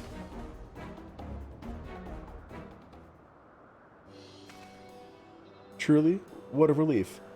I must thank Emmett Selk and Hephadeus when I return to them, but first, with the distractions out of the way. As Chief Overseer of Elpis, permit me to welcome you to our facility. I hope you'll enjoy your time here.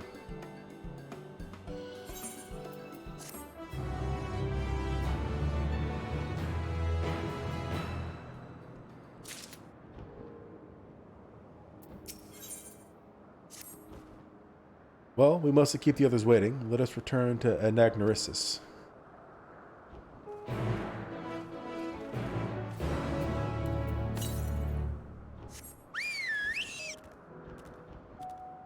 I'll just walk over.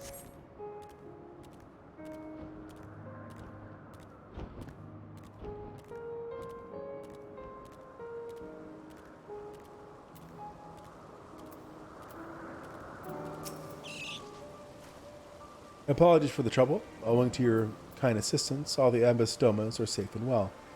I'll presently send them back to their space if you go on ahead into the main building. Upon entering, you will see a table and chairs, a meeting area. We may speak there.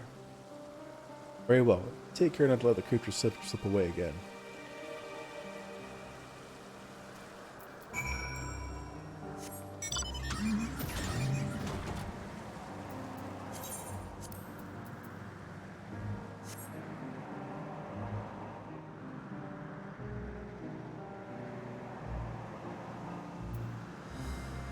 Get this gemstone trader off my map.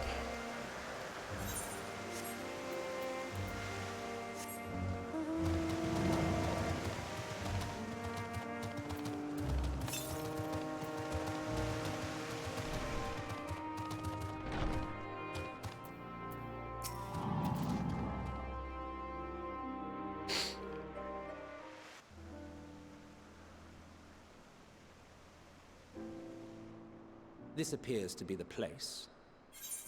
I like all the voice acting. Awesome. And here is where we part ways. We will be discussing highly sensitive affairs. Only a select few may be privy to such knowledge, and that does not include someone who cannot or will not divulge their origins. Jeez, I guess.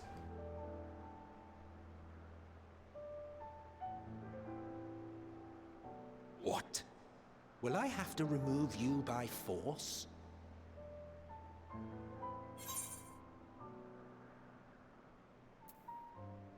There are reasons I cannot speak freely.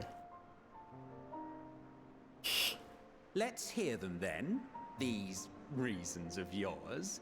Who knows? If I deem your mysterious cause worthy, I may even be inclined to offer my assistance. I do not object to his attendance.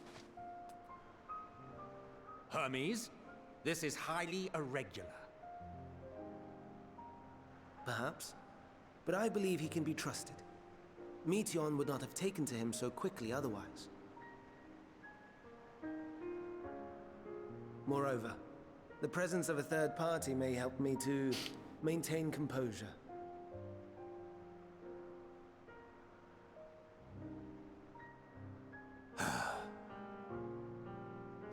As you wish, then. Behave yourself, do you hear? You're a jerk even back then.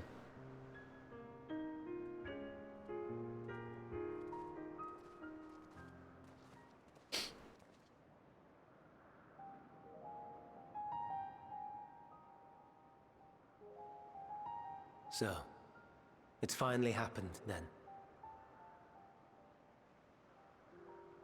Aye. Van Daniels declared his intention to step down and named you as his preferred successor.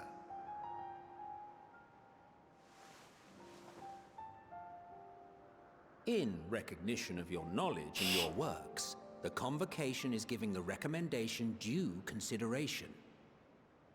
As one who does not know you personally, I am to use my impartial eye to take your measure. And above all else, to ascertain your disposition towards the invitation.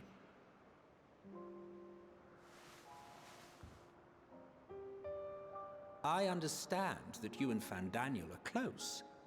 He himself was once chief overseer of Elpis after all. I should not be surprised if you knew before anyone else that he wished to relinquish his office. I did. He told me that when he fulfilled his purpose, he wished to pass the torch to me. A torch you seem none too pleased to accept. Are you so averse to serving on the Convocation? No, it's not that. For a humble researcher like myself to even be considered is an honor beyond words. No. What troubles me, what I struggle to come to terms with, is the very fact that Fandaniel is stepping down. Does this not mean that he will return to the Star?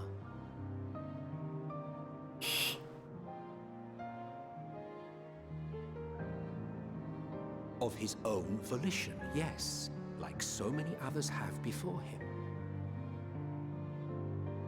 Return to the Star?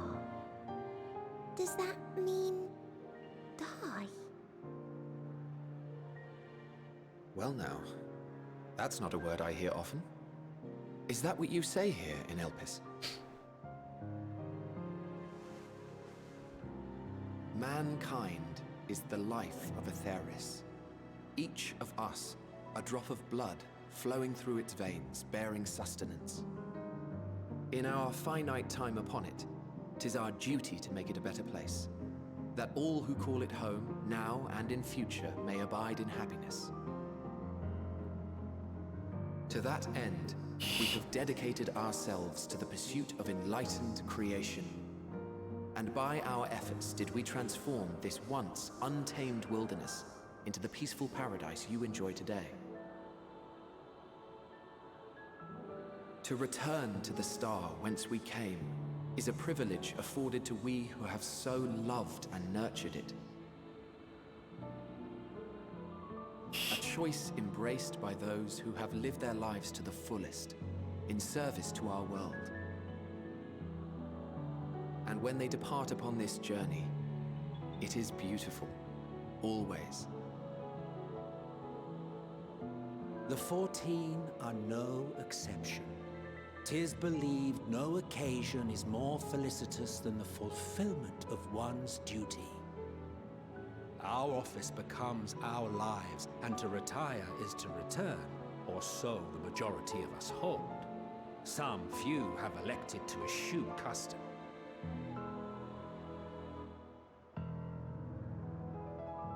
Mayhap you feel Fandaniel's deeds do not warrant his return.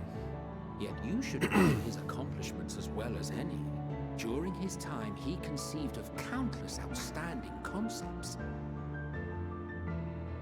And channeling the wealth of experience he attained here in Elpis, he brought forth many new specimens.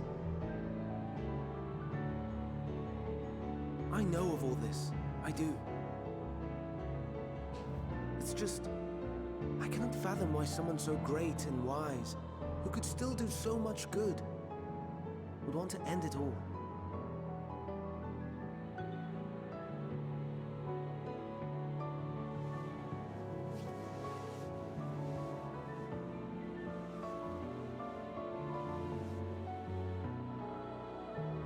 Oh no, I've made her upset. Forgive me. I know I requested your presence. Might I trouble you to take Meteon outside? A change of scenery would do her good.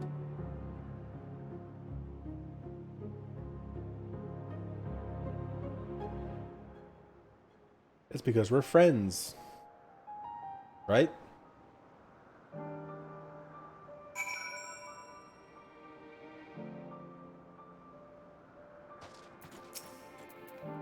I'm sorry, Malkazar. I didn't mean a walk. Perhaps we can go for a walk?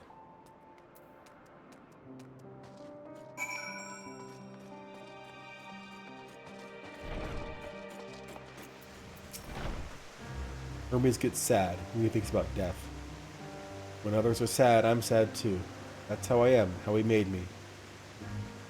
But don't worry, I'm fine now. So, why did you come here? You want to learn about Elpis and Hermes? Ooh, I teach you. I could teach you. We could take turns. I tell you something, then you tell me something. Sounds like fun. It will be, it will be. Now where to start? Oh yes, let's talk to Memnon. He should be near the Aetheryte. I'm not good at explaining, but Memnon is, so I'll have him explain instead.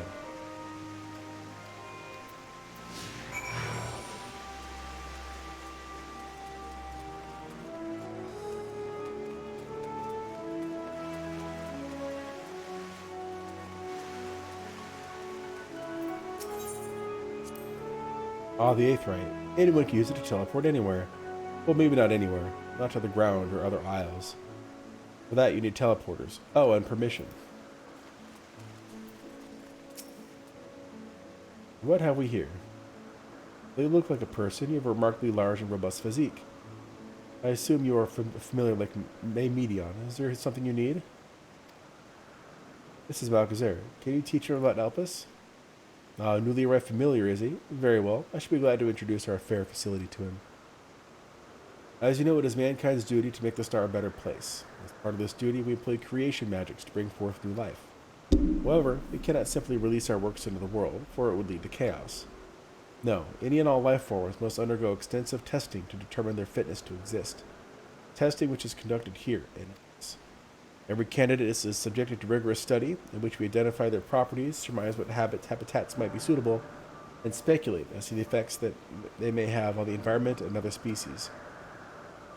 Should it be judged a beneficial addition to the star, it will be allowed to take its place in the world. The two of you, too, were created with the hope of making the star a better place. So heed your masters well and good, do you hear? We will, Memo, we will. Thanks for the lesson. You had a turn, now I get a turn. Where do you come from? This place facing a great threat. There's such a place? I had no idea. This place is important to you. I can feel it. Oh, my power. I haven't told you about it. A creation. Let's find a creation. One not being watched. Then I'll explain my power.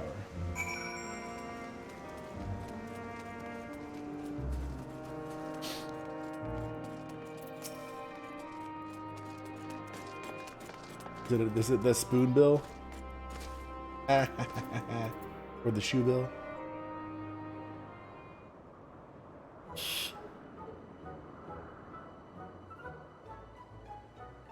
Oh, this creation is perfect.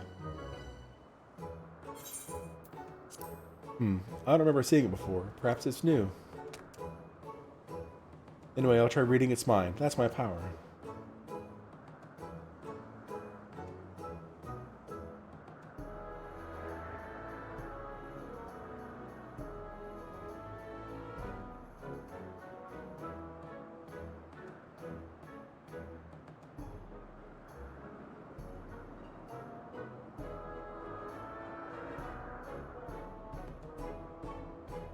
I can't read it. Or maybe there's nothing to read.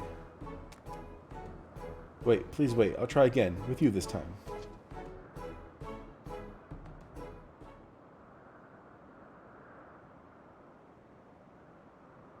Greetings. Can you hear me?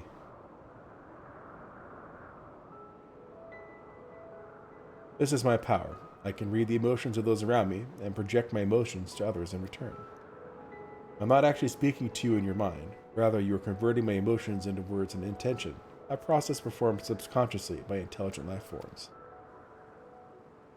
This ability is vital to my mission, for it allows me to interact with intelligent beings, even should they communicate via unknown languages or other nonverbal means. As a consequence, I am clumsy at speaking. Yet though I struggle to express myself in this fashion, Hermes wants me to speak as much as possible, for everyone has thoughts and feelings that they may wish to hide. I harbor an affection for you, one that is difficult to define. Aside from the fact that you share common traits with us, your thoughts are complex, prismatic. They draw me in and leave me wanting to know more. Out of respect for your privacy, I will refrain from using my power when speaking with you. Nevertheless, I want you to know that I wish to be your friend.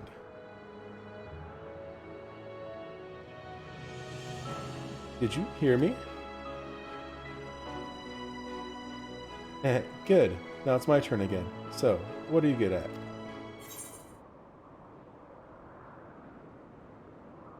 We're fighting.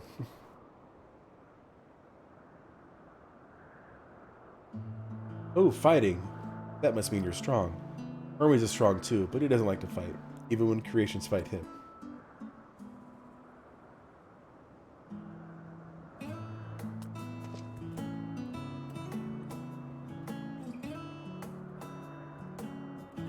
I think we might be bothering it. It's a spy. It's the big bad. Let's keep going. We'll go and see Yuante next. He's usually in a small building, one on the west row.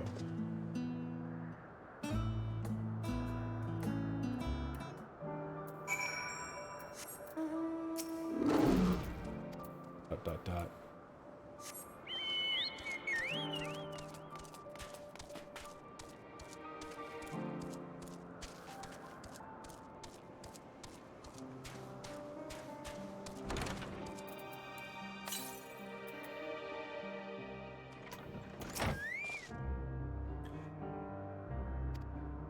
Dang it.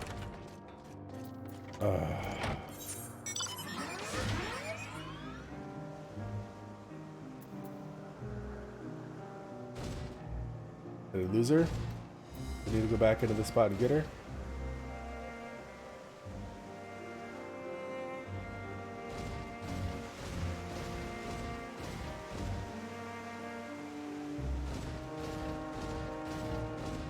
Again, I wasn't paying attention, just took off.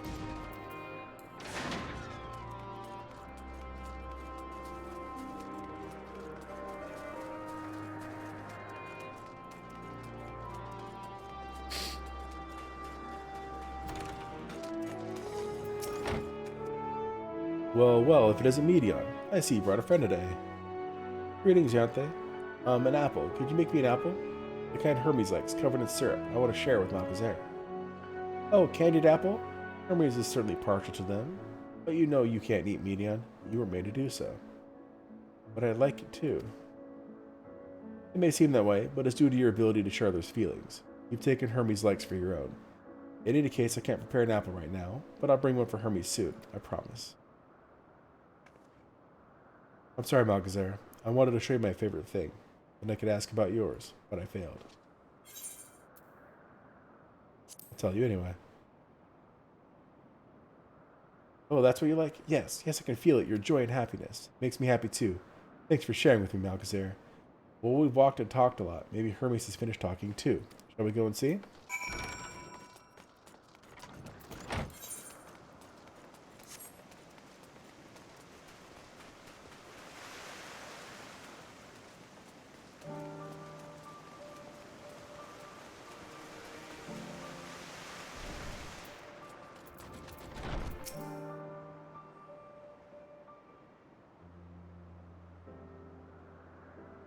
There you are. I can see the fresh air has done Medion some good. Malcazer wanted to learn about you and Elpis, so I taught him. About this place, about my power, about your favorite food. I'm not sure if the last one will be of any use. I do appreciate you keeping Medion company. While you were away, I finished speaking with our guests. Finished? Hardly. You requested time to consider the invitation, so we have no choice but to occupy ourselves with an inspection of your work. My apologies. It has been decided that Emmett Selk and Nifladeus will accompany me as I tend to my duties. If you wish to learn more, perhaps you'd like to come too. I'm compelled to remind you that he is in no way associated with the convocation. We simply chanced to meet at the Propylion. There is no guarantee that the matters we discuss will remain private. I do not mind. To see the joy of his presence brings Medion, I cannot imagine our mysterious friend harbors malicious intent. Malcazer is kind, really, truly. He taught me as much as I taught him. You're coming, of course, to watch Hermes. You're bound to learn lots and lots.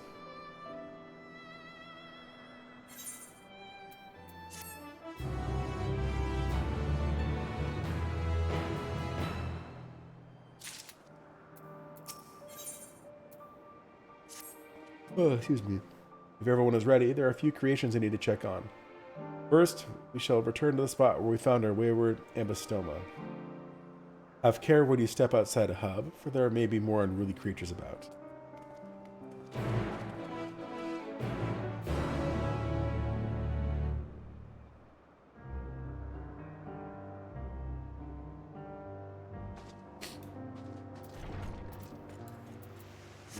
Still haven't gotten anywhere near any wave occurrence. You know what? I'm just gonna get this one.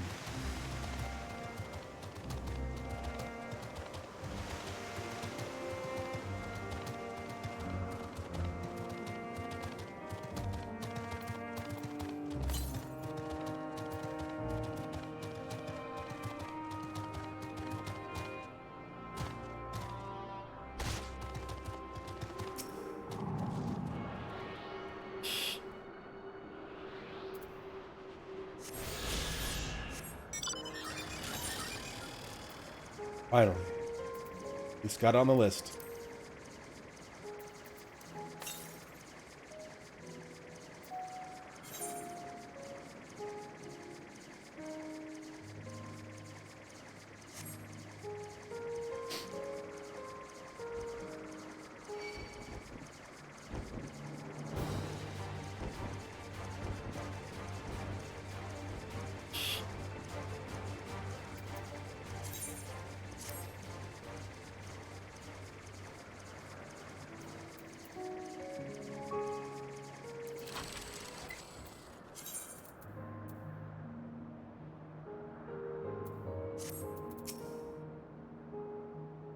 This here is a new species of Petaluda we recently set loose.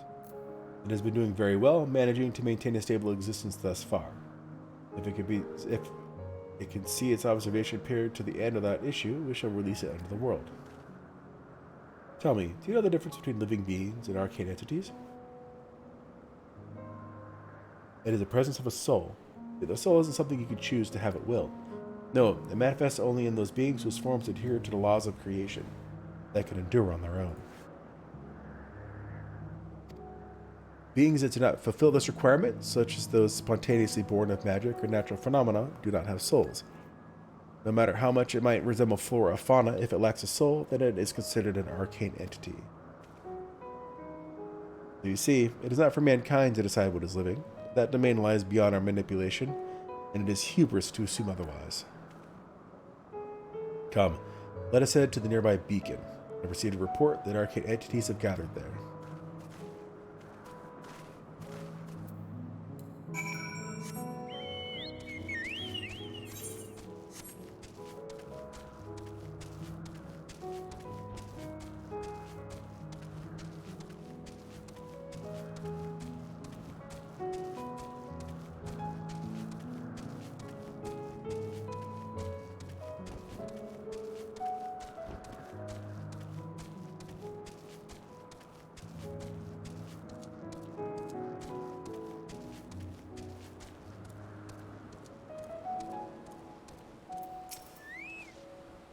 Ah yes, lightning pneuma, just as the report said. Although we call this structure a beacon due to its form, it's in fact a magical device. By manipulating the balance of elements, it keeps the isle airborne and maintains the climate thereupon. In the course of its operation, it often sees an internal shift towards a given element. Right now that element is lightning, which draws the pneuma here to replenish their ether. It appears Median is busy. Would you care to assist me in her stead and feed the pneuma?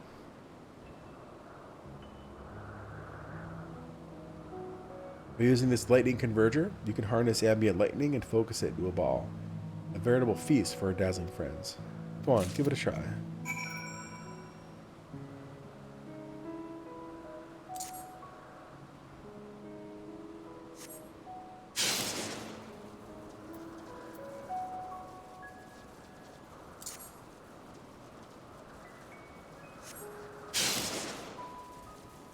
Cool.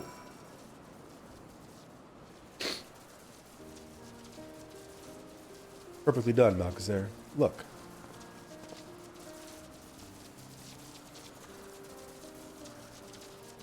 See how they gather their feed, how they express themselves through their actions despite their lack of words. Speech is not the sole defining characteristic of a thinking, feeling creature, nor is silence an indication that they do not possess these qualities. Be it a soulless arcane entity such as the pneuma, or an ephemeral life form such as the Petaluda, all seek to perpetuate their existence, to survive. Is Median a living being?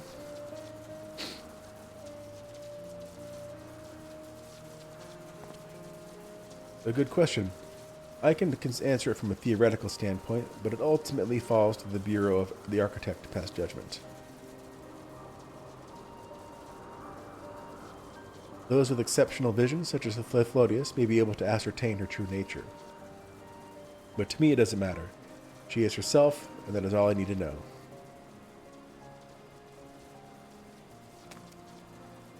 Oh, you finished already? I'm sorry, I was in the way. Not to worry, my dear. They miss nothing of note, and we still have plenty of work for them to observe. Next, we will head to the Morning Dew. I need to speak with some observers there.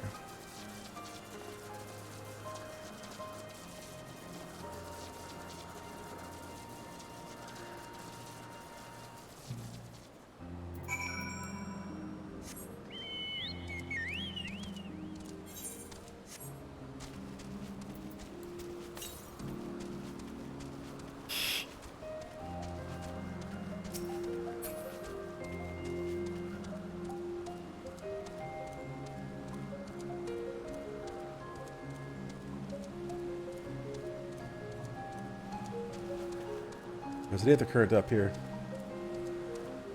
I can smell it. See you.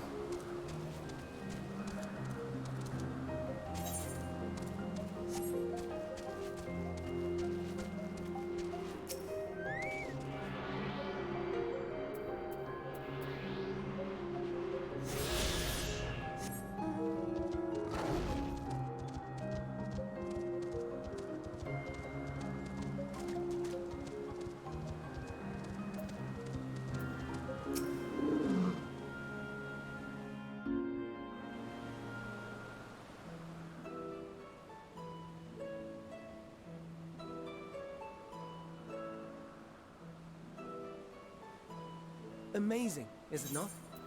The Ampelos, one of our newest subjects. You made a Gubu?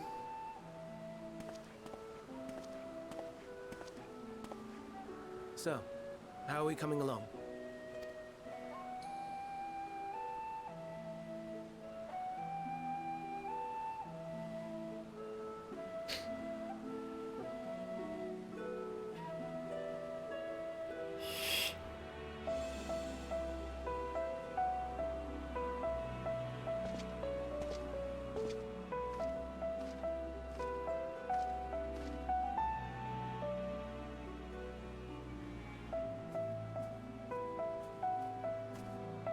This place is Elpis. Those flowers. Elpis. Entelekis. Like me.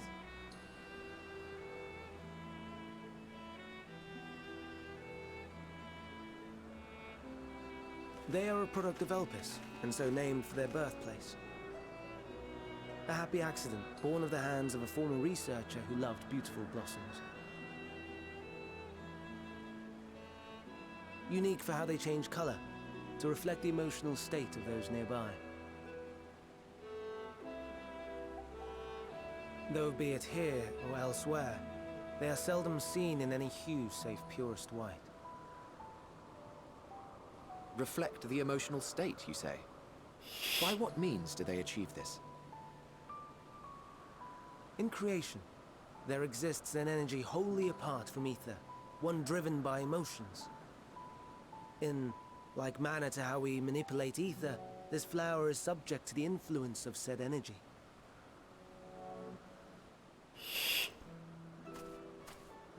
While it has no will of its own, it is sensitive to the prevailing emotion in the vicinity, and reacts by altering its color and vibrancy.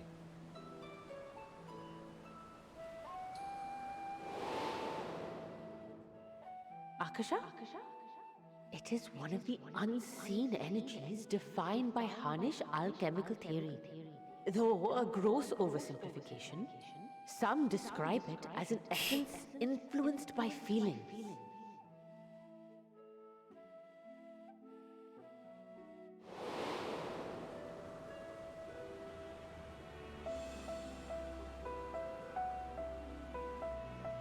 Akasha.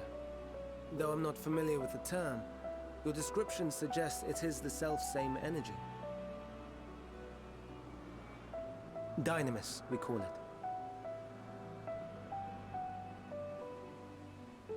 And those entities like the Elpis flower that have the ability to interact with this energy, converting emotions into tangible phenomena, are Antelekis. That's me! That's me! An Enteleki! That you are, my dear.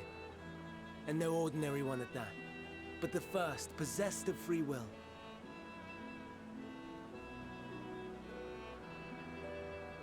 Wait. A form of energy other than ether? Dynamis? I've never heard of such a thing. Hardly surprising. Dynamis cannot be seen, much less felt. And though its existence has long been theorized, we had no proof until the flower's serendipitous creation. What's more, Dynamis is far weaker than ether. Under normal circumstances, its effects are drowned out by the latter. On account of which, beings comprised of and reliant upon the ether, like you and I, are unable to make practical use of Dynamis. 'Tis a truly esoteric thing, known to but a select few scholars. Intriguing. Then, given the limitations you described, why create Meteon? Good question.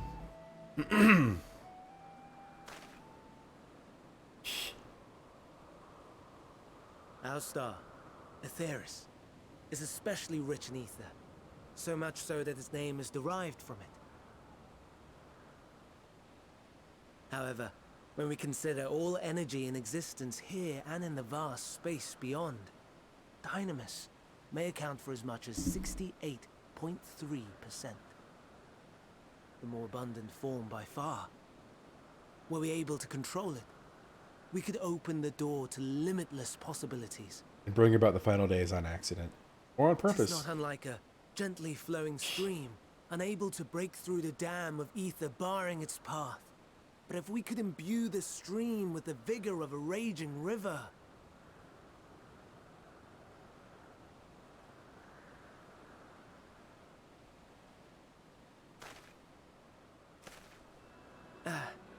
Not that I have such grand ambitions. Nay. I merely wish to create a being that could traverse the great expanse.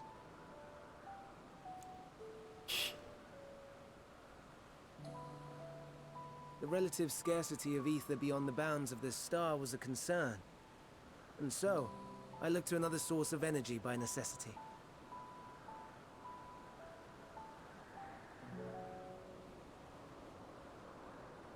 That being Dynamis. No wonder her ether is so thin. Precisely. Yours is thin too. Like an entelechy. Like me. So... are we the same? Entelecchies.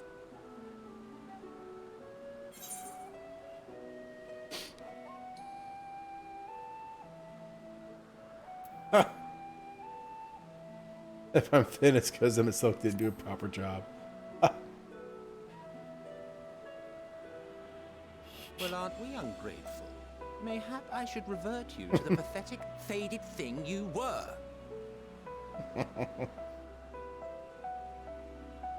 A deficit of ether alone does not an entelechy make. It would, however, make it easier for you to interact with Dynamis.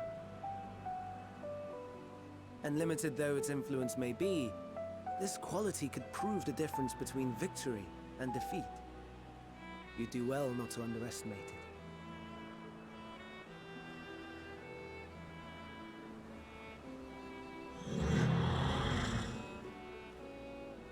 Oh dear, I'd forgotten about the poor fella. You must excuse me a moment while I go and verify a few more things.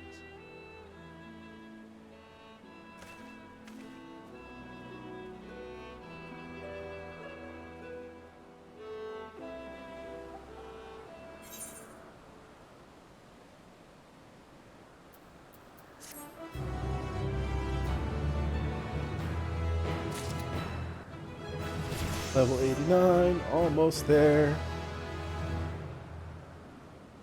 I could probably go do another one of the role quests, but I'll finish this area first. Not that I or anyone else would be able to make use of it even if we knew, but it irks me to discover there is an entirely different form of energy, and no one told me. That personal annoyance aside, Hermes' knowledge is undeniably impressive.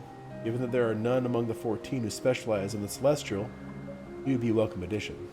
Assuming he could be persuaded to join, that is. I still can't understand his hesitation. Why did you join the convocation?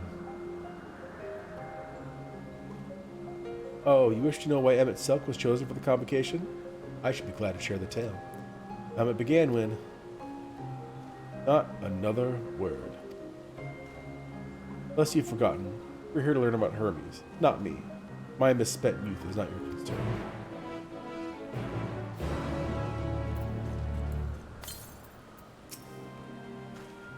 My apologies for the wait. I have inspected the Ampelos to my satisfaction. All is well with the creature, and I dare say it won't be long ere it is released unto the world. Another creation, however, reportedly isn't faring so well, the Charybdis. That is what we shall tend to next. If you follow me, my friends, we shall return to the main isle and head north.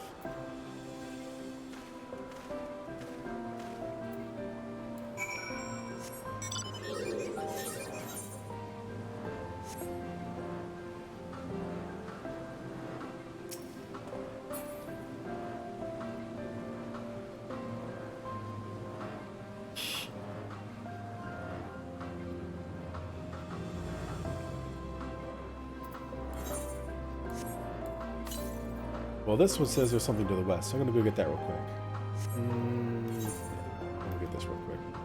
No, it'll probably get on the way. There's probably, yeah, a whole area over there, so it's probably another bridge.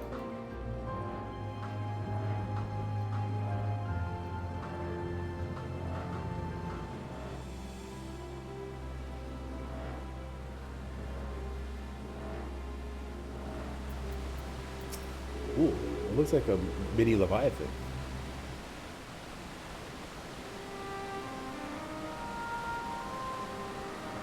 Mini flying Leviathan. I understand there's a problem with one of the Charybdis. Yes, that's right. As you know, the Charybdis is based on a sea creature. Owing to adjustments to enhance its affinity to wind, it is capable of flight. The specimens created from the concept could all fly without issue, but a problem arose in subsequent generations. This third generation creature was born with an etheric balance leaning strongly towards water. Its aquatic origin reasserting itself, it would seem. The result being its affinity to wind is diminished and it cannot fly. No matter what we try, we cannot get it to rise even the slightest bit. For such change to manifest in so few generations, I fear they are too unstable. Flawed.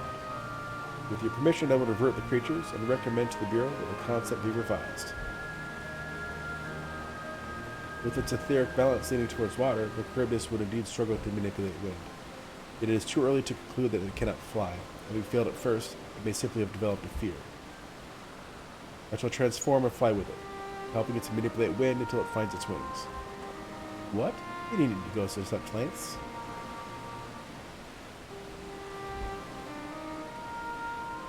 You don't know? Of course not. Transformation is an art in which one manipulates a vast quantity of ether to construct another body around oneself. In practice, this allows one to assume any conceivable form, and thereby transcend the limits of one's flesh. Yet, convenient though it may be, transforming in the presence of others is considerably vainglorious in the extreme, as uncouth and unseemly as running about robeless. Shameful. Am I to understand you make a habit of this? No, nothing of the sort. It's just that when transformed, I can wield the wind and fly. It may seem excessive, but what is our shame next to the lives of these creatures? They deserve a chance, and we owe it to them to do all in our power. Be that as it may. Yes, I believe I have a solution. Em itself, may I trouble you to move that Charybdis away from its fellows? Somewhere out of sight.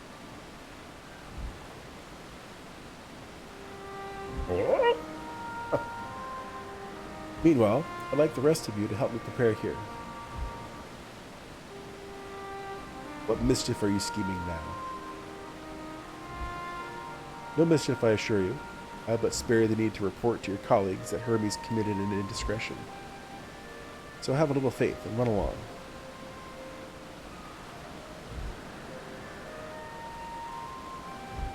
I trust you don't mind?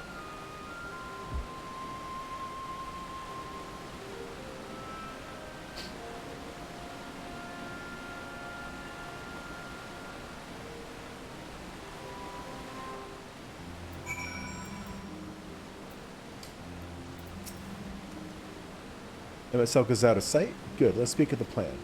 It's a stroke of genius, really. We have Emmet Silk train the Charybdis. Aside from being able to fly untransformed, he can readily see ether currents. And with his adept spellcraft, he can also employ suitable wind magics to help guide the creature along. While he is indeed capable of all you described, it is not his duty, and I am loath to trouble him with it. Don't be. As I mentioned, it would be also for his own sake. That settled, let's begin at once. Nugzar, I want you to go to Emmet Silk. Tell him that you have a favor to ask. He'll be disinclined to cooperate at first, but you mustn't be discouraged. With our friend, the trick is to be unflaggingly persistent. Off you go now, and good luck. He went all the way over there, dang.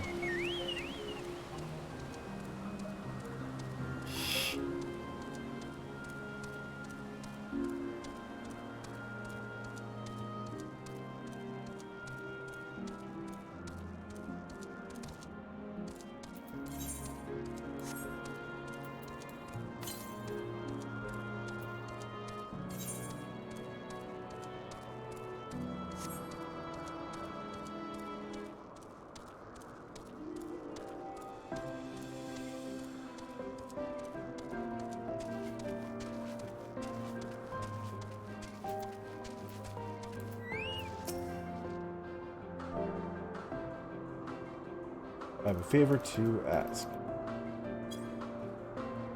Oh, no, you don't. I'm not lifting a finger. I don't know what Hephaestus is up to, but I will not be made to know. I refuse. A relentless assist may serve to wear down the ever-weary Emmett Selk.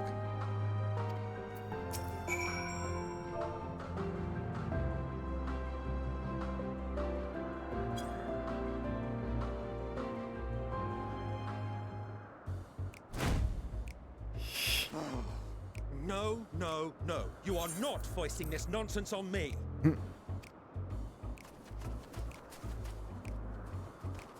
I'm given to understand you have the power to help the Charybdis, and should be quite willing to do so. And so I appeal to your better nature, most benevolent Emmett Selk. Please teach her to fly. Or else Hermes will transform. Right now.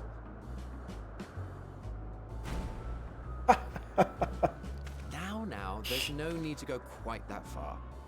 Altruism is its own reward, as I'm sure he would agree. Oh, would he now? And who contrived to put me in this position, pray tell? Nothing so devious. I merely suggested a possible course of action.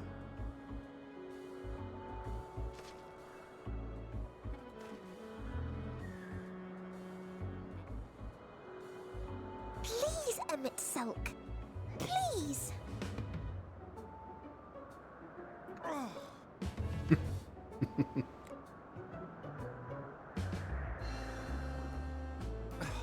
I did not come all this way to play nursemaid to your creations.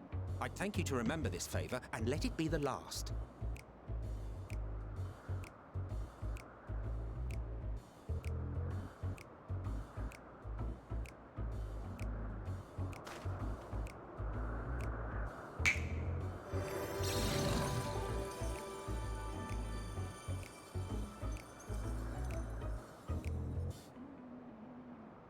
I will aid it once it has taken to the air. It falls to you to shepherd it skyward.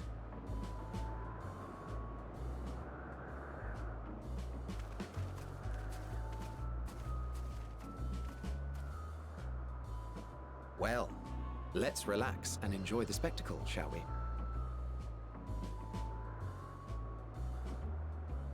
Yeah, let's do that.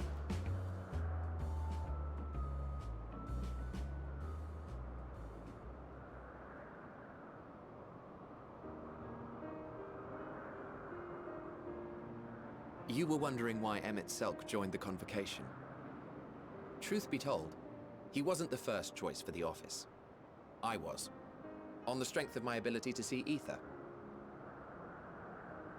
But I declined the offer. For though my vision is exceptional, I am pedestrian in all other aspects.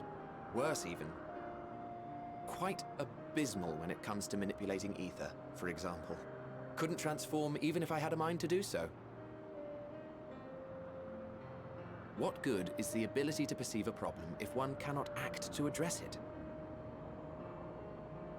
Emmett Selk has no such shortcomings. He excels in vision and manipulation both, the latter to an extraordinary degree. If there is a mage more powerful, I do not know of them.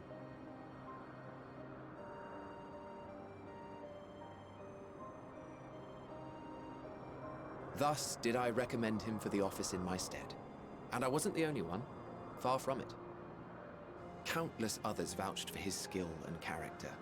People the world over, to whom he had previously lent a helping hand. Oh, how surprised he was. Claimed he hadn't done anything remarkable for anyone. Modest to a fault.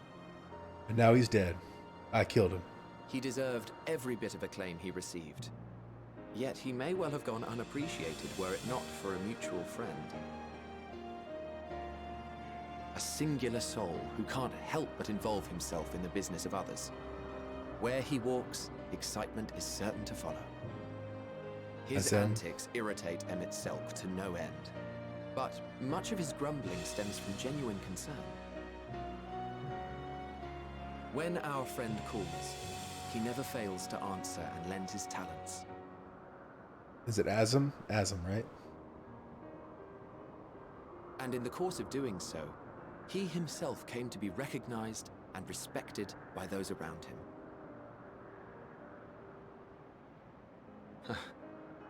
They are truly remarkable individuals, and I'm proud to call them friends.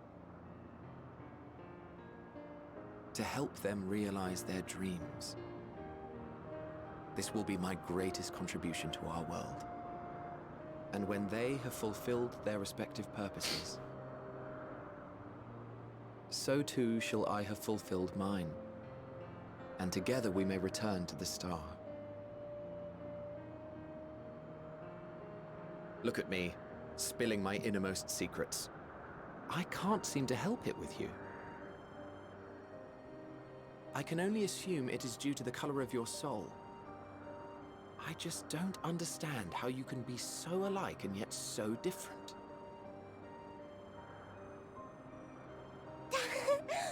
Well done, my pet. Well done!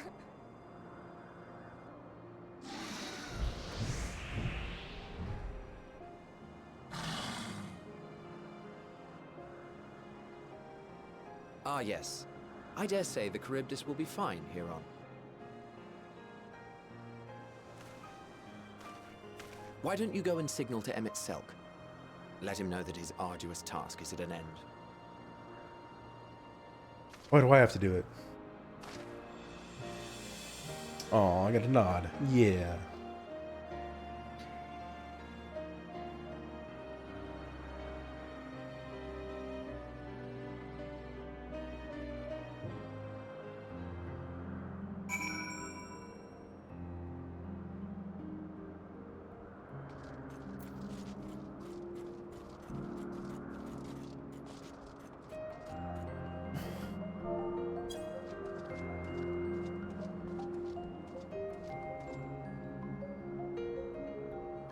Emerging from his reverie, Emisuk notices you and begins to descend with the Charybdis.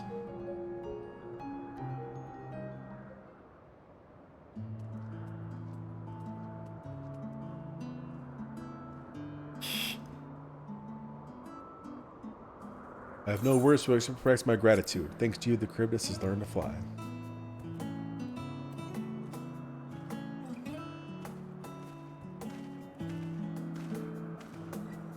And Malkazer and I could relax and have a pleasant chat.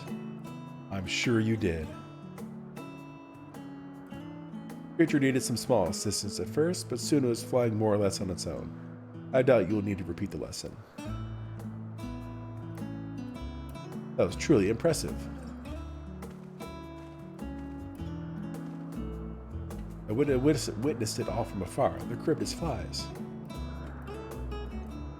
Indeed, with this we've proven that even a creature with skewed etheric imbalance is capable of flight. Though we helped it achieve this, the Charybdis is a herd animal. They may well aid their struggling kin in like fashion if and when the need arises. Keeping this in mind, I bid you continue observing them. If that is what you want. But if I may say so, rather than hope being an idealistic possibility comes to pass, would it not be simpler to have the concept adjusted? That way we could guarantee that anomalies such as this specimen were never born in the first place. These creatures are already here. We'll spare no effort in giving them a chance to survive. As you wish, Chief, as you wish.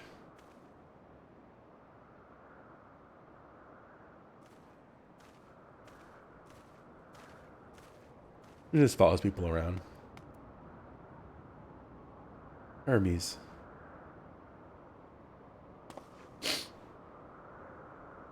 I'm fine, don't worry. Well, that concludes all my present tasks. Let us return to Anagnorisis for now.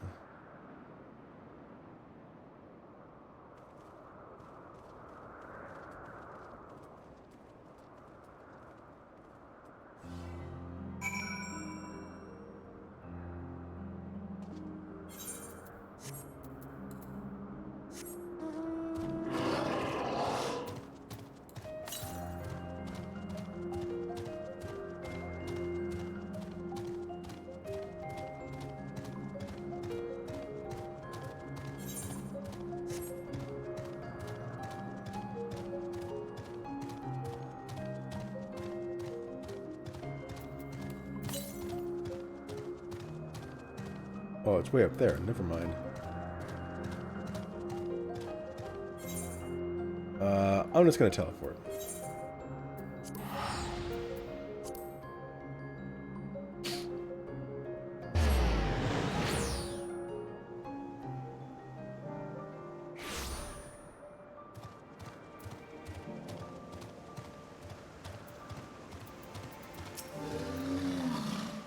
What? Won't apologize for forcing me to help, do you? Save your breath. You didn't force me to do anything. I merely chose the most expeditious way to have done with it with my impediment to our business.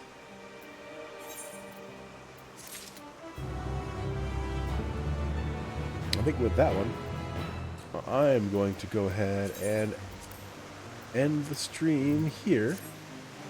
Thank you everybody for watching.